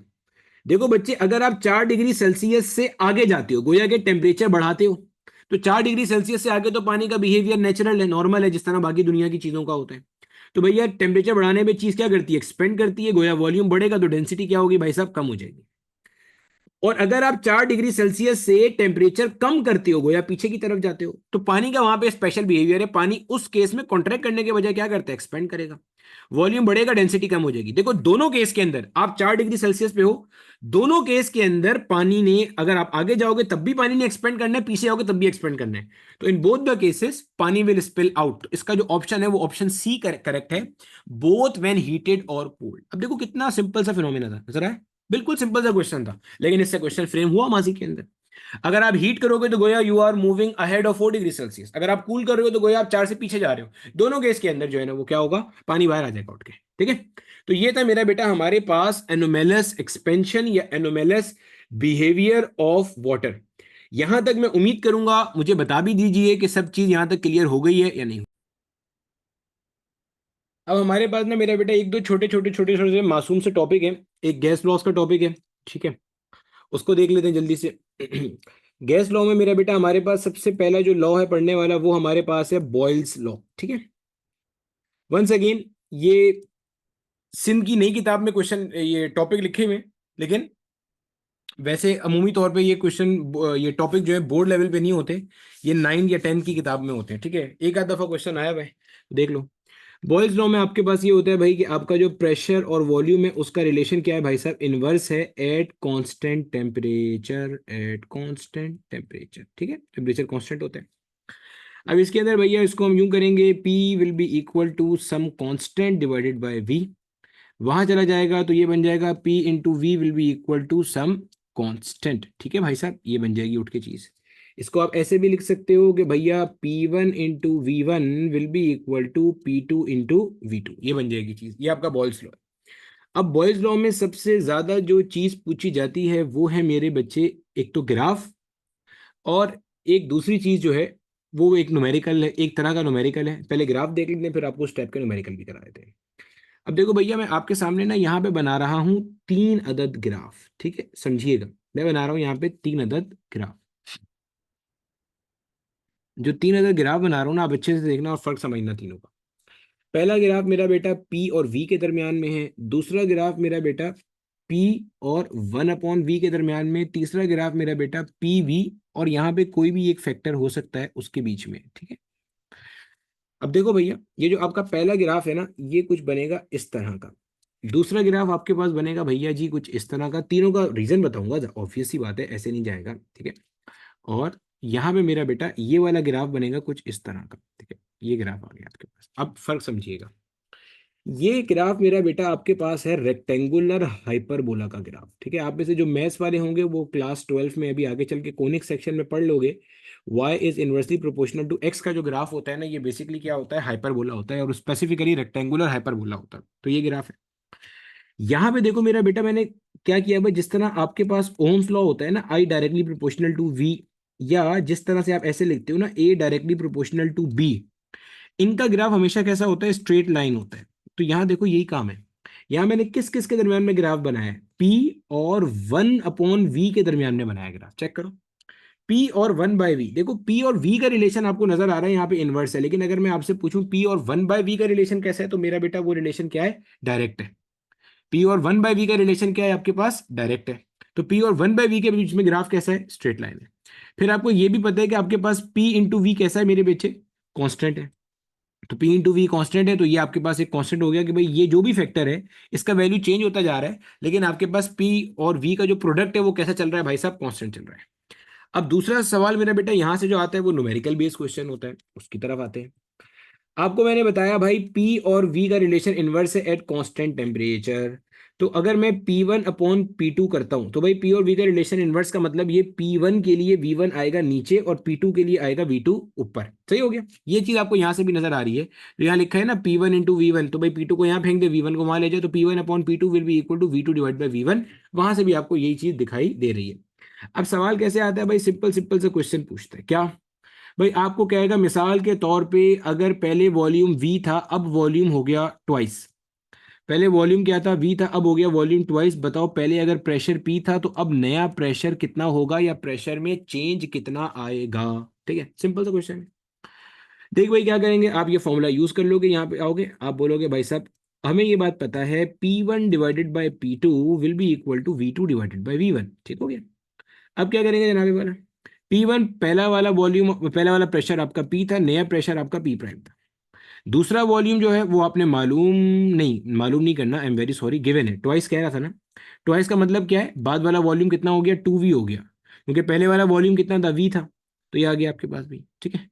अब V से V आपके पास मर गया, P प्राइम को वहां ले जाओ, 2 को यहाँ ले आओ, तो ये क्या बनेगा मेरे बच्चे, ये बन जाएगा P prime will be equal to P divided by 2। यानी कि जब आप वॉल्यूम को डबल कर दोगे, तो आपके पास जो कह लो कि आपका वो था प्रेशर था, वो क्या हो जाएगा, हाफ हो जाएगा। अब इस तरह के अलग अलग क्वेश्चन आपसे पूछता है, न्यूमेरिक वैल्यू में भी क्वेश्चन हो सकते हैं। सर न्यूमेरिक वैल्यू में क्वेश्चन की मिसाल दे दें। अब ये वाला क्वेश्चन जो है वो पिछले साल के कराची यूनिवर्सिटी के यूबीआईटी के टेस्ट में पूछा गया क्वेश्चन है, जो अब बताने लगा हूं। क्या कहता है, आप स्टडी एट प्रोजेक्ट वालों की किताब उम्मून देखोगे, उसमें इस तरह के क्वेश्चन आपको मिल जाते हैं। आपको कहते हैं भाई पहले जो था ना, वो आपके पास वॉल्यूम था 100 डेसीमीटर क्यूब। अब आपका जो नया वॉल्यूम था ना भाई, वो हो गया 300 डेसीमीटर क्यूब। आप बोल रहे कि यार बताओ भाई, पहले अगर प्रेशर आपके पास था 2 ATM या 2 एटमॉस्फेरिक प्रेशर था, अब बताओ नया प्रेशर क्या होगा। तो भाई कोई परेशानी नहीं है, कोई इसमें लॉजिक चेंज नहीं होगा, ये बिल्कुल सेम कॉन्सेप्ट पे आप काम कर लोगे भाई। आप बोलोगे सर हमें पता है P और V का रिलेशन इनवर्स है, तो यहां से अगर मैं अपना फॉर्मूला बनाता हूँ। अच्छा, बहुत सारे टीचर्स यहाँ पे ये गलती करते हैं। गलती तो खैर नहीं कहते, वो बेचारे तो बच्चों की भलाई में ही कहते हैं कि भाई ये फॉर्मूला याद कर लो। भाई मैं आपको स्ट्रिक्टली मना करूंगा, ये फॉर्मूला याद नहीं करना। वजह वजह यह है कि देखो, आप चीजों को अगर बनाना सीखोगे ना, तो एग्जामिनर कोई भी चीज चेंज करेगा तो आपको वो बनानी आती होगी। आप सीखोगे नहीं, रट्टा मारोगे, तो मसला हो जाएगा आपके लिए। वो आपको वक्त के साथ साथ चीजें समझ में आएंगी, खास तौर पे जब मैं इलेक्ट्रोस्टैटिक्स पढ़ाऊंगा इसके बाद, या करंट इलेक्ट्रिसिटी पढ़ाऊंगा ना, तो आपको मजीद समझ में आएगा मेरे इन अल्फाज का मतलब क्या था, कि रट्टा मारने से क्यों मना किया था। वहां और पैरामीटर्स होंगे तो बेहतर समझ में आएगा। अभी तो एक एक पैरामीटर है ना, P और V, वहां पे मल्टीपल पैरामीटर डिपेंडिंग इक्वेशन आ रही होंगी, उसमें जब आप याद करके आओगे तो मसला हो जाएगा। ठीक है। तो आपने सीख लिया भाई P1 डिवाइड बाई P2। अब P और V का रिलेशन इनवर्स है, तो P1 के लिए V1 आएगा नीचे और P2 के लिए V2 आएगा ऊपर भैया। सही। अब P1 की जगह पे भाई पुराना कितना है भाई, 2 एटमॉस्फेरिक है, और P2 तो आपको मालूम करना है भाई साहब। V2 नया वॉल्यूम कितना है भाई, 300 डेसीमीटर क्यूब, और V1 कितना है भाई, 100 decimetre cube. Sir decimetre cube से मीटर क्यूब में नहीं जाएंगे, जरूरत ही नहीं है भाई, ऊपर भी जाएगा नीचे भी जाएगा, तो भाई वो वैसे ही कैंसिल हो जाएगा उसका मल्टीप्लाइंग फैक्टर, इसलिए जीरो से जीरो मर गया। सही हो गया। P1 को आप वहां, P प्राइम को वहां ले जाओ, 3 को यहाँ ले आओ, तो मेरा बेटा आपका जो P प्राइम है वो देखो कितना आ रहा है, 2/3 एटमॉस्फेरिक। यानी कि अगर आप गौर से देखो, कीन आई से ऑब्जर्व करो, तो आपको ये नजर आ रहा है, तो आपका प्रेशर पहले के मुकाबले में 3 गुना कम हो गया है। देखो ना भाई, पहले प्रेशर कितना था, 2 ATM, अब 3 टाइम्स कम हो गया। वजह क्योंकि आपका जो वॉल्यूम था वो 3 टाइम्स क्या हुआ था, बड़ा था। तो भैया ये अपने पास था बॉयल्स लॉ। इस तरह के सवाल आते हैं हमारे पास अक्सर व बेशतर। अब मेरा बेटा इसके बाद अपने पास है चार्ल्स लॉ। अब देखो भैया चार्ल्स लॉ क्या कहते हैं।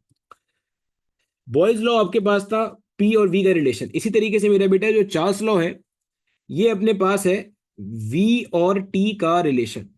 ये कहता है भाई volume of a given gas is directly proportional to absolute temperature. Absolute temperature मतलब होता है केल्विन टेम्परेचर, जहन में रखिएगा। बहुत सारे बच्चों को लगता है कि ये केल्विन टेम्परेचर नहीं है, तो ये जहन में रखिएगा जहां भी टी लिखा हो, सिर्फ टी लिखा हो, डेल्टा टी तो आप डिग्री सेल्सियस या केल्विन किसी में भी रिप्रेजेंट कर सकते हो ना, क्योंकि वो चेंज है। एब्सोल्यूट टेम्परेचर होता है अगर कभी भी ये होगा टी लिखा होगा, क्योंकि ये एसआई यूनिट है और एसआई यूनिट आपके पास क्या होती है भाई साहब, केल्विन होती है। ठीक है, आ जाओ। अब चार्ल्स लॉ ये क्या बात कहता है, एट कांस्टेंट प्रेशर। ये जो भी बात कर रहा है ये किस पे कर रहा है, एट कांस्टेंट प्रेशर। ठीक है भैया, अब देखते हैं जरा। अब इसके अंदर भी अगर मैं यहाँ पे आपको ग्राफ बना के दिखाऊं और फिर इससे रिलेटेड क्या क्या क्वेश्चंस बनते हैं। अच्छा ये ग्राफ अच्छे से समझिएगा, क्योंकि इससे रिलेटेड जो कहानी है ना, ये आपकी आगे थर्मोडायनेमिक्स के अंदर जब हम पढ़ रहे होंगे कार्नोट इंजन, तो उसमें भी जारी होगी, वहां पे भी इससे रिलेटेड क्वेश्चन फ्रेम होता है। तो ये अच्छे से क्लियर कर लेना यहीं पे।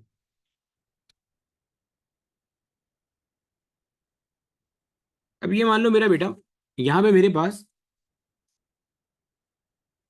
यहाँ पे देखो मेरे बच्चे, ये मेरे पास एक अदद ग्राफ है। ठीक है, अरे भैया आ जाओ चलो।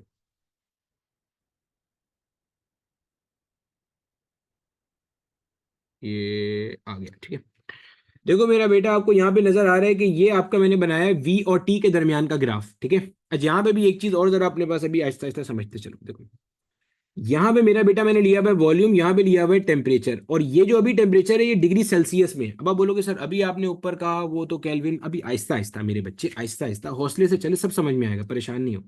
पहले ये ग्राफ समझ लो, फिर केल्विन वाला भी ग्राफ भी समझाए तो, और दोनों में डिफरेंस आप खुद ही लोकेट कर लोगे। देखो देखो भैया, मुझे कैसे पता चला कि अभी जो मैंने टेम्परेचर लिया हुआ है ये डिग्री सेल्सियस में, अभी समझाते हैं कैसे पता चला। देखो बच्चे, अगर आप जो चार्ल्स लॉ की इक्वेशन है इसको देखो, ये क्या कहता है, ये कहता है v directly proportional to t है। गोया t बढ़ाओगे तो v बढ़ेगा, t कम करोगे तो v कम हो जाएगा। ये कहता है कि जब आपके पास t जीरो होगा तो इसका मतलब v भी क्या होगा, जीरो हो जाएगा। ये कहता है ना। अब यहां देखो, अगर मैं यहां की बात करूं, ये जो मैंने पॉइंट मार्क किया है मेरा बेटा, इस वाले पॉइंट पे टेम्परेचर का वैल्यू जीरो है। क्यों, अरे भैया ये देखो ना, ये वाई एक्सिस है ना, वाई एक्सिस पे एक्स की वैल्यू क्या होती है, जीरो होती है ना। वाई एक्सिस की आपने स्ट्रेट लाइन में इक्वेशन पढ़ी होगी तो X is equal to zero तो होती है।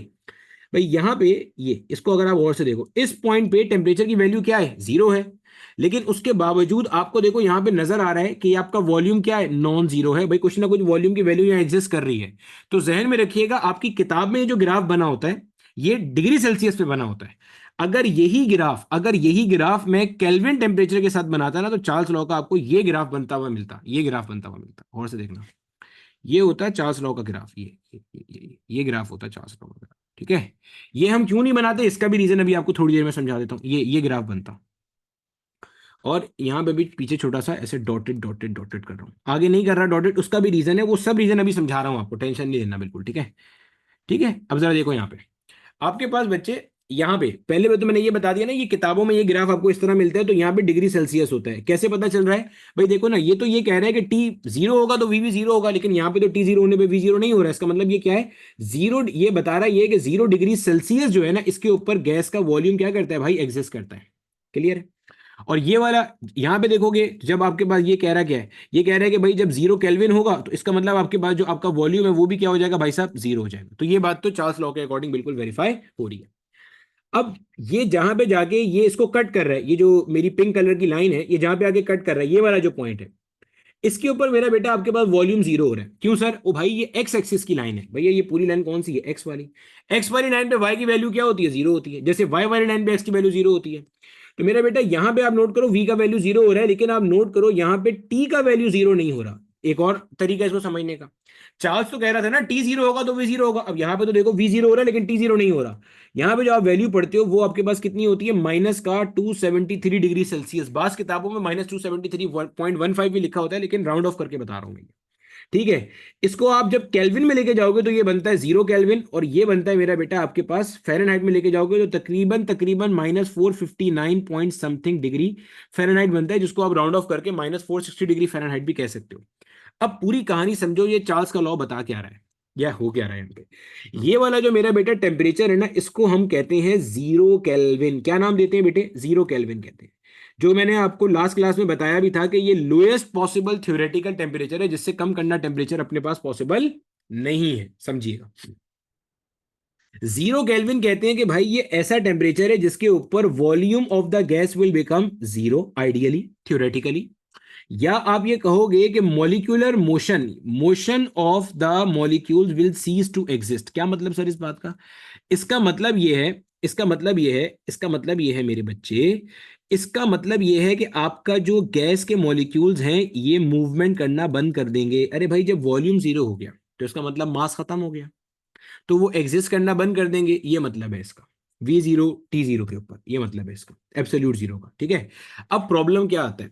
प्रॉब्लम ये आता है कि कोई भी जो रियल गैस है ना वो यहां तक आती नहीं है। आपकी रियल गैसेस इससे बहुत पीछे क्या होती हैं, लिक्विड में कन्वर्ट हो जाती हैं। भाई किसी भी जो आपका गैस है उसको जब आप वो करोगे, कूल डाउन करोगे, तो वो कंडेंस हो जाएगी, किस में कन्वर्ट हो जाएगी भाई? लिक्विड में। जैसे लिक्विड को आप हीट करते हो तो वो वेपर स्टेट में जाता है। सिमिलरली अगर आप लिक्विड को कूल डाउन करोगे कांस्टेंट प्रेशर के ऊपर रहते हुए, तो वो क्या किस में आना है अब शुरू हो जाएगा? आपके पास कंडेंसेशन हो जाएगी और वो लिक्विड स्टेट में बनना शुरू हो जाएगा गैस को जब आप कूल डाउन करोगे। अब कोई भी रियल गैस तो उसके नीचे आती नहीं है। ठीक है। ये आपके पास था चार्ल्स लॉ के, जैसे जैसे आप टेम्परेचर बढ़ाते जाओगे, यहाँ देखो आप टेम्परेचर बढ़ा रहे हो, वैसे वैसे आप देखो जो वॉल्यूम वो ऑक्यूपाई कर रही है वो बेसिकली क्या हो रहा है, बढ़ता चला जा रहा हैगा। यहाँ पे भी मैंने पीछे डॉटेड लाइन क्यों बनाई है? क्योंकि मेरा बेटा आपके पास कोई भी जो रियल गैस है ना वो इसके पीछे नहीं आती। रियल गैसेस किसी भी पीछे वाले ही पॉइंट के ऊपर क्या होती हैं, लिक्विफाई हो जाती हैं। जब वो पहले ही लिक्विफाई हो जाती हैं तो फिर तो बात ही खत्म हो गई ना भाई। जब वो लिक्विड बन गया तो फिर गैस लॉज उस पर थोड़ी लग रहे होंगे। ठीक है। इसलिए आप देखोगे ग्राफ में कुछ हिस्सा शेडेड उसका होता है, डॉटेड लाइन का होता है, और कुछ हिस्सा जो है वो किसका होता है भाई साहब, सॉलिड लाइन का आ रहा होता हैगा। ठीक है जनाबे वाला, ये हमारे पास कुछ चीजें थी। अब अगर आपसे कोई पूछे यार कि चार्ल्स लॉ का जो ग्राफ है वो कैसा होता है, तो जनाब चार्ल्स लॉ का जो ग्राफ होता है that is always a straight line. जो जो इसकी इंपॉर्टेंट बातें थी वो भी मैंने आपको सारी की सारी क्या करी जनाबे वाला, बता दी। ठीक हो गया। तो ये हमारे पास कुछ बेसिक बेसिक सी बातें थी। अब एक दो चीजें हम इसके अंदर और देख लेते हैं।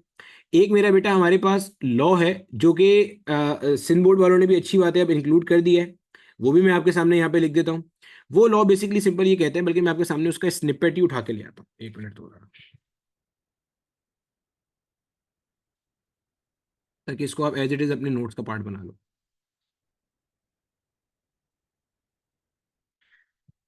ये मेरा बेटा पहले जो है वो सिर्फ और सिर्फ एक बोर्ड की किताब में क्लास 10 में हुआ करता था, अब ये सिंध की नई किताब में आ गया। ये मेरा बेटा हमारे पास है एवोगैड्रोस लॉ। ठीक है। जो आपकी जनरल गैस इक्वेशन बनती है, जो मैं इसके बाद आपको बताऊंगा, वो इन सारे के सारे लॉस को मिलाने के बाद ही बनती है। अब एवोगैड्रोस लॉ सिंपल क्या कहता है, वो आपको ये कहते हैं भैया कि V is directly proportional to N at constant temperature and pressure, at constant temperature and pressure. यानी कि जैसे जैसे आप नंबर ऑफ मोल्स बढ़ाते जाओगे वैसे वैसे वॉल्यूम ऑक्यूपाइड जो है ना वो क्या होगा, बढ़ता चला जाएगा। देखा हुआ है। ठीक है। यही से आप अपना ये फेमस रिजल्ट ड्राइव करते हो कि equal volumes of all the gases contains the same number of molecules at the same temperature and pressure. ये क्या बात लिखी है मैं आपको आसान करके समझा देता हूं। देखो बच्चे, एक चीज आपने पढ़ी होगी ना जिसको आप कहा करते थे एवोगैड्रोस नंबर, याद है कुछ कुछ? एवोगैड्रोस नंबर के बारे में आपने क्या पढ़ा था? एवोगैड्रोस नंबर के बारे में आपने ये पढ़ा था कि यार दुनिया में आपके पास एक कांस्टेंट है जिसे कहते हैं 6.022 इंटू 10 की पावर 23। समझ लिएगा, अगर कोई कंप्यूटर वाला है अच्छे से गौर से सुन लेना, केमिस्ट्री वालों को तो शायद पता ही होंगी ये सारी बातें। हमने एक चीज डिफाइन की हुई है जिसको आप कहते हो मोल। ठीक है। किसी भी चीज के एक मोल के अंदर, एक मोल के अंदर जितने नंबर ऑफ एटम्स हैं, मतलब जैसे मिसाल के तौर पे मुझे देखना हो कि यार हाइड्रोजन गैस है मेरे पास। ठीक है। हाइड्रोजन गैस है, किसी तरह से वो मोनो एटॉमिक फॉर्म में मौजूद है, सिर्फ हाइड्रोजन हाइड्रोजन है। ठीक है। एटम एटम मौजूद है, मॉलिक्यूल नहीं है, समझना। मैंने एक मोल हाइड्रोजन गैस ली, अब मुझे ये देखना है कि यार एक मोल हाइड्रोजन गैस में एटम्स कितने हैं भाई, तो ये होंगे, इतने होंगे। ठीक है। सिमिलरली मैंने क्या करा, एक मोल कार्बन गैस ली, कार्बन लिए। ठीक है। कार्बन को गैसियस स्टेट में ले आया, एक मोल। अब इसमें देखना है भाई एटम्स कितने हैं, तो भाई इतने होंगे, 6.0 टू 10 पावर 23। सिमिलरली मैंने क्या किया मेरे बच्चे, मैंने एक मोल, मिसाल के तौर पे एक मोल मैंने कार्बन डाइऑक्साइड गैस ले ली। समझिएगा गौर से। एक मोल में कार्बन डाइऑक्साइड गैस लिया, ऑक्सीजन गैस, कोई भी सी भी गैस लिया, या मैं एक मोल की तादाद में उठा के लिया। अब देखो फर्क समझना, एक मोल अगर मैं कार्बन डाइऑक्साइड गैस लाता हूं, तो इसमें अगर मुझे देखना है, अब इसमें एटम्स नहीं होंगे, इसमें मॉलिक्यूल्स हैं, क्योंकि कार्बन डाइऑक्साइड पूरा एक मॉलिक्यूल बना हुआ है। सर मॉलिक्यूल और एटम में क्या फर्क है भाई? देख, कार्बन अलग है, ऑक्सीजन अलग है, लेकिन जब ये मिल गए ना, तो अब ये एक मॉलिक्यूल बन गया, कंपाउंड फॉर्म में जो स्ट्रक्चर बन गया, ठीक है, बिल्कुल आसान करके। तो ये इसमें कितने मॉलिक्यूल्स होंगे? 6.022 इंटू 10 पावर 23। इसका ये मतलब नहीं है कि एक मोल हाइड्रोजन का, एक मोल कार्बन का, एक मोल कार्बन डाइऑक्साइड, सबका मास एक जैसा होगा भाई, मास एक बराबर नहीं होगा।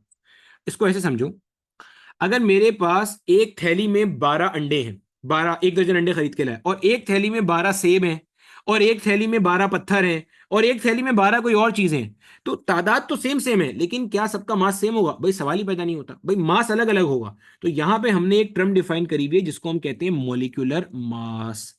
मॉलिक्यूलर मास क्या होती है भाई? एक मोल किसी भी ऑब्जेक्ट का मास कितना है, सही है। तादाद तो सबके अंदर एक बराबर है भाई। एक मोल आप कार्बन डाइऑक्साइड लो, 6.022 10 पावर 23 मॉलिक्यूल्स, एक मोल कार्बन डाइऑक्साइड में। आप एक मोल हाइड्रोजन गैस ले लो भाई, इतने ही होंगे। लेकिन जाहिर है भाई, इंडिविजुअल मॉलिक्यूल का मास जब अलग होगा तो मल्टीप्लाई होने के बाद ओवरऑल भी क्या होगा? अलग अलग आएगा। तो मॉलिक्यूलर मास क्या होता है? एक मोल का मास, और इसकी यूनिट ध्यान में रखिएगा, क्योंकि अगली क्लास होगी उसमें एक न्यूमेरिकल करेंगे, उसमें आप भंड मारेंगे, तो इसलिए पहले से बता रहा हूं, उसका यूनिट होता है ग्राम पर मोल। ग्राम पर मोल का मतलब क्या है? एक मोल के अंदर कितने ग्राम्स हैं, ठीक है। ये सारी सारी चीजें। तो ये वही बात हो गई, equal volume of all the gases contain the same number of molecule at the same temperature and pressure, ठीक है, यही लिखा हुआ है आगे।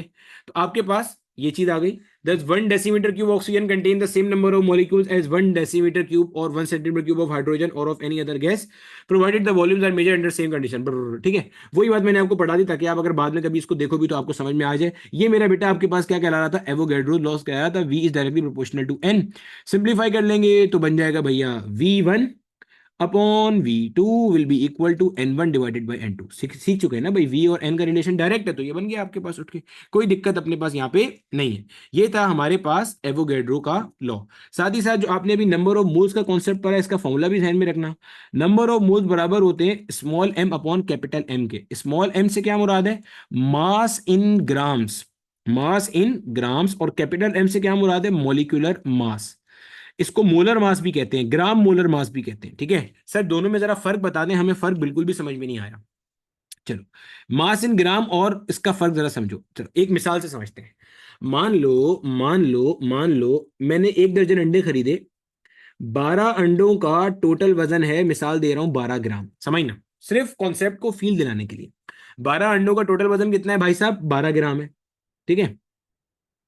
अबे सुबह सुबह किसकी बारात आ रही है? ठीक है, तुम लोगों को मेरे पीछे ढोल ढाल की आवाज आ रही? हाथ रेस करो अगर आ रही है आवाज। नहीं आ रही? बस सही है, ठीक, मुझे ही आ रही है। मुझे लगा रिकॉर्डिंग फिर से चलो ठीक है। मान लो आपके पास जो 12 अंडे हैं, 12 अंडों के आपके पास 12 ग्राम जो है ना इसका वजन है। अब मैं आपको कहता हूं यार मुझे ये बताओ, 60 ग्राम में कितने एग्स होंगे, या कितने 12 12 12 अंडों के सेट होंगे? तो आप क्या करोगे भाई? आप बोलोगे 60 डिवाइडेड बाय 12, ऐसे ही करोगे ना भाई। 60 डिवाइडेड बाय 12, आप बोलोगे भाई 5 सेट होंगे, 12 12 12 12 एक्स के, 5 सेट, हर सेट में 12 एक्स है। ये चीज अब समझिएगा। ये जो चीज है ना भाई, कि भाई 12 अंडों के क्या वजन है, ये this is some kind of molecular mass and this is the mass in grams. तो ये बता रहे हैं नंबर ऑफ मोल्स कितने एग्जिस्ट करेंगे। तो भैया आपके पास हाथ में कितना मास है, उसको आप डिवाइड कर दोगे एक मोल का कितना मास है।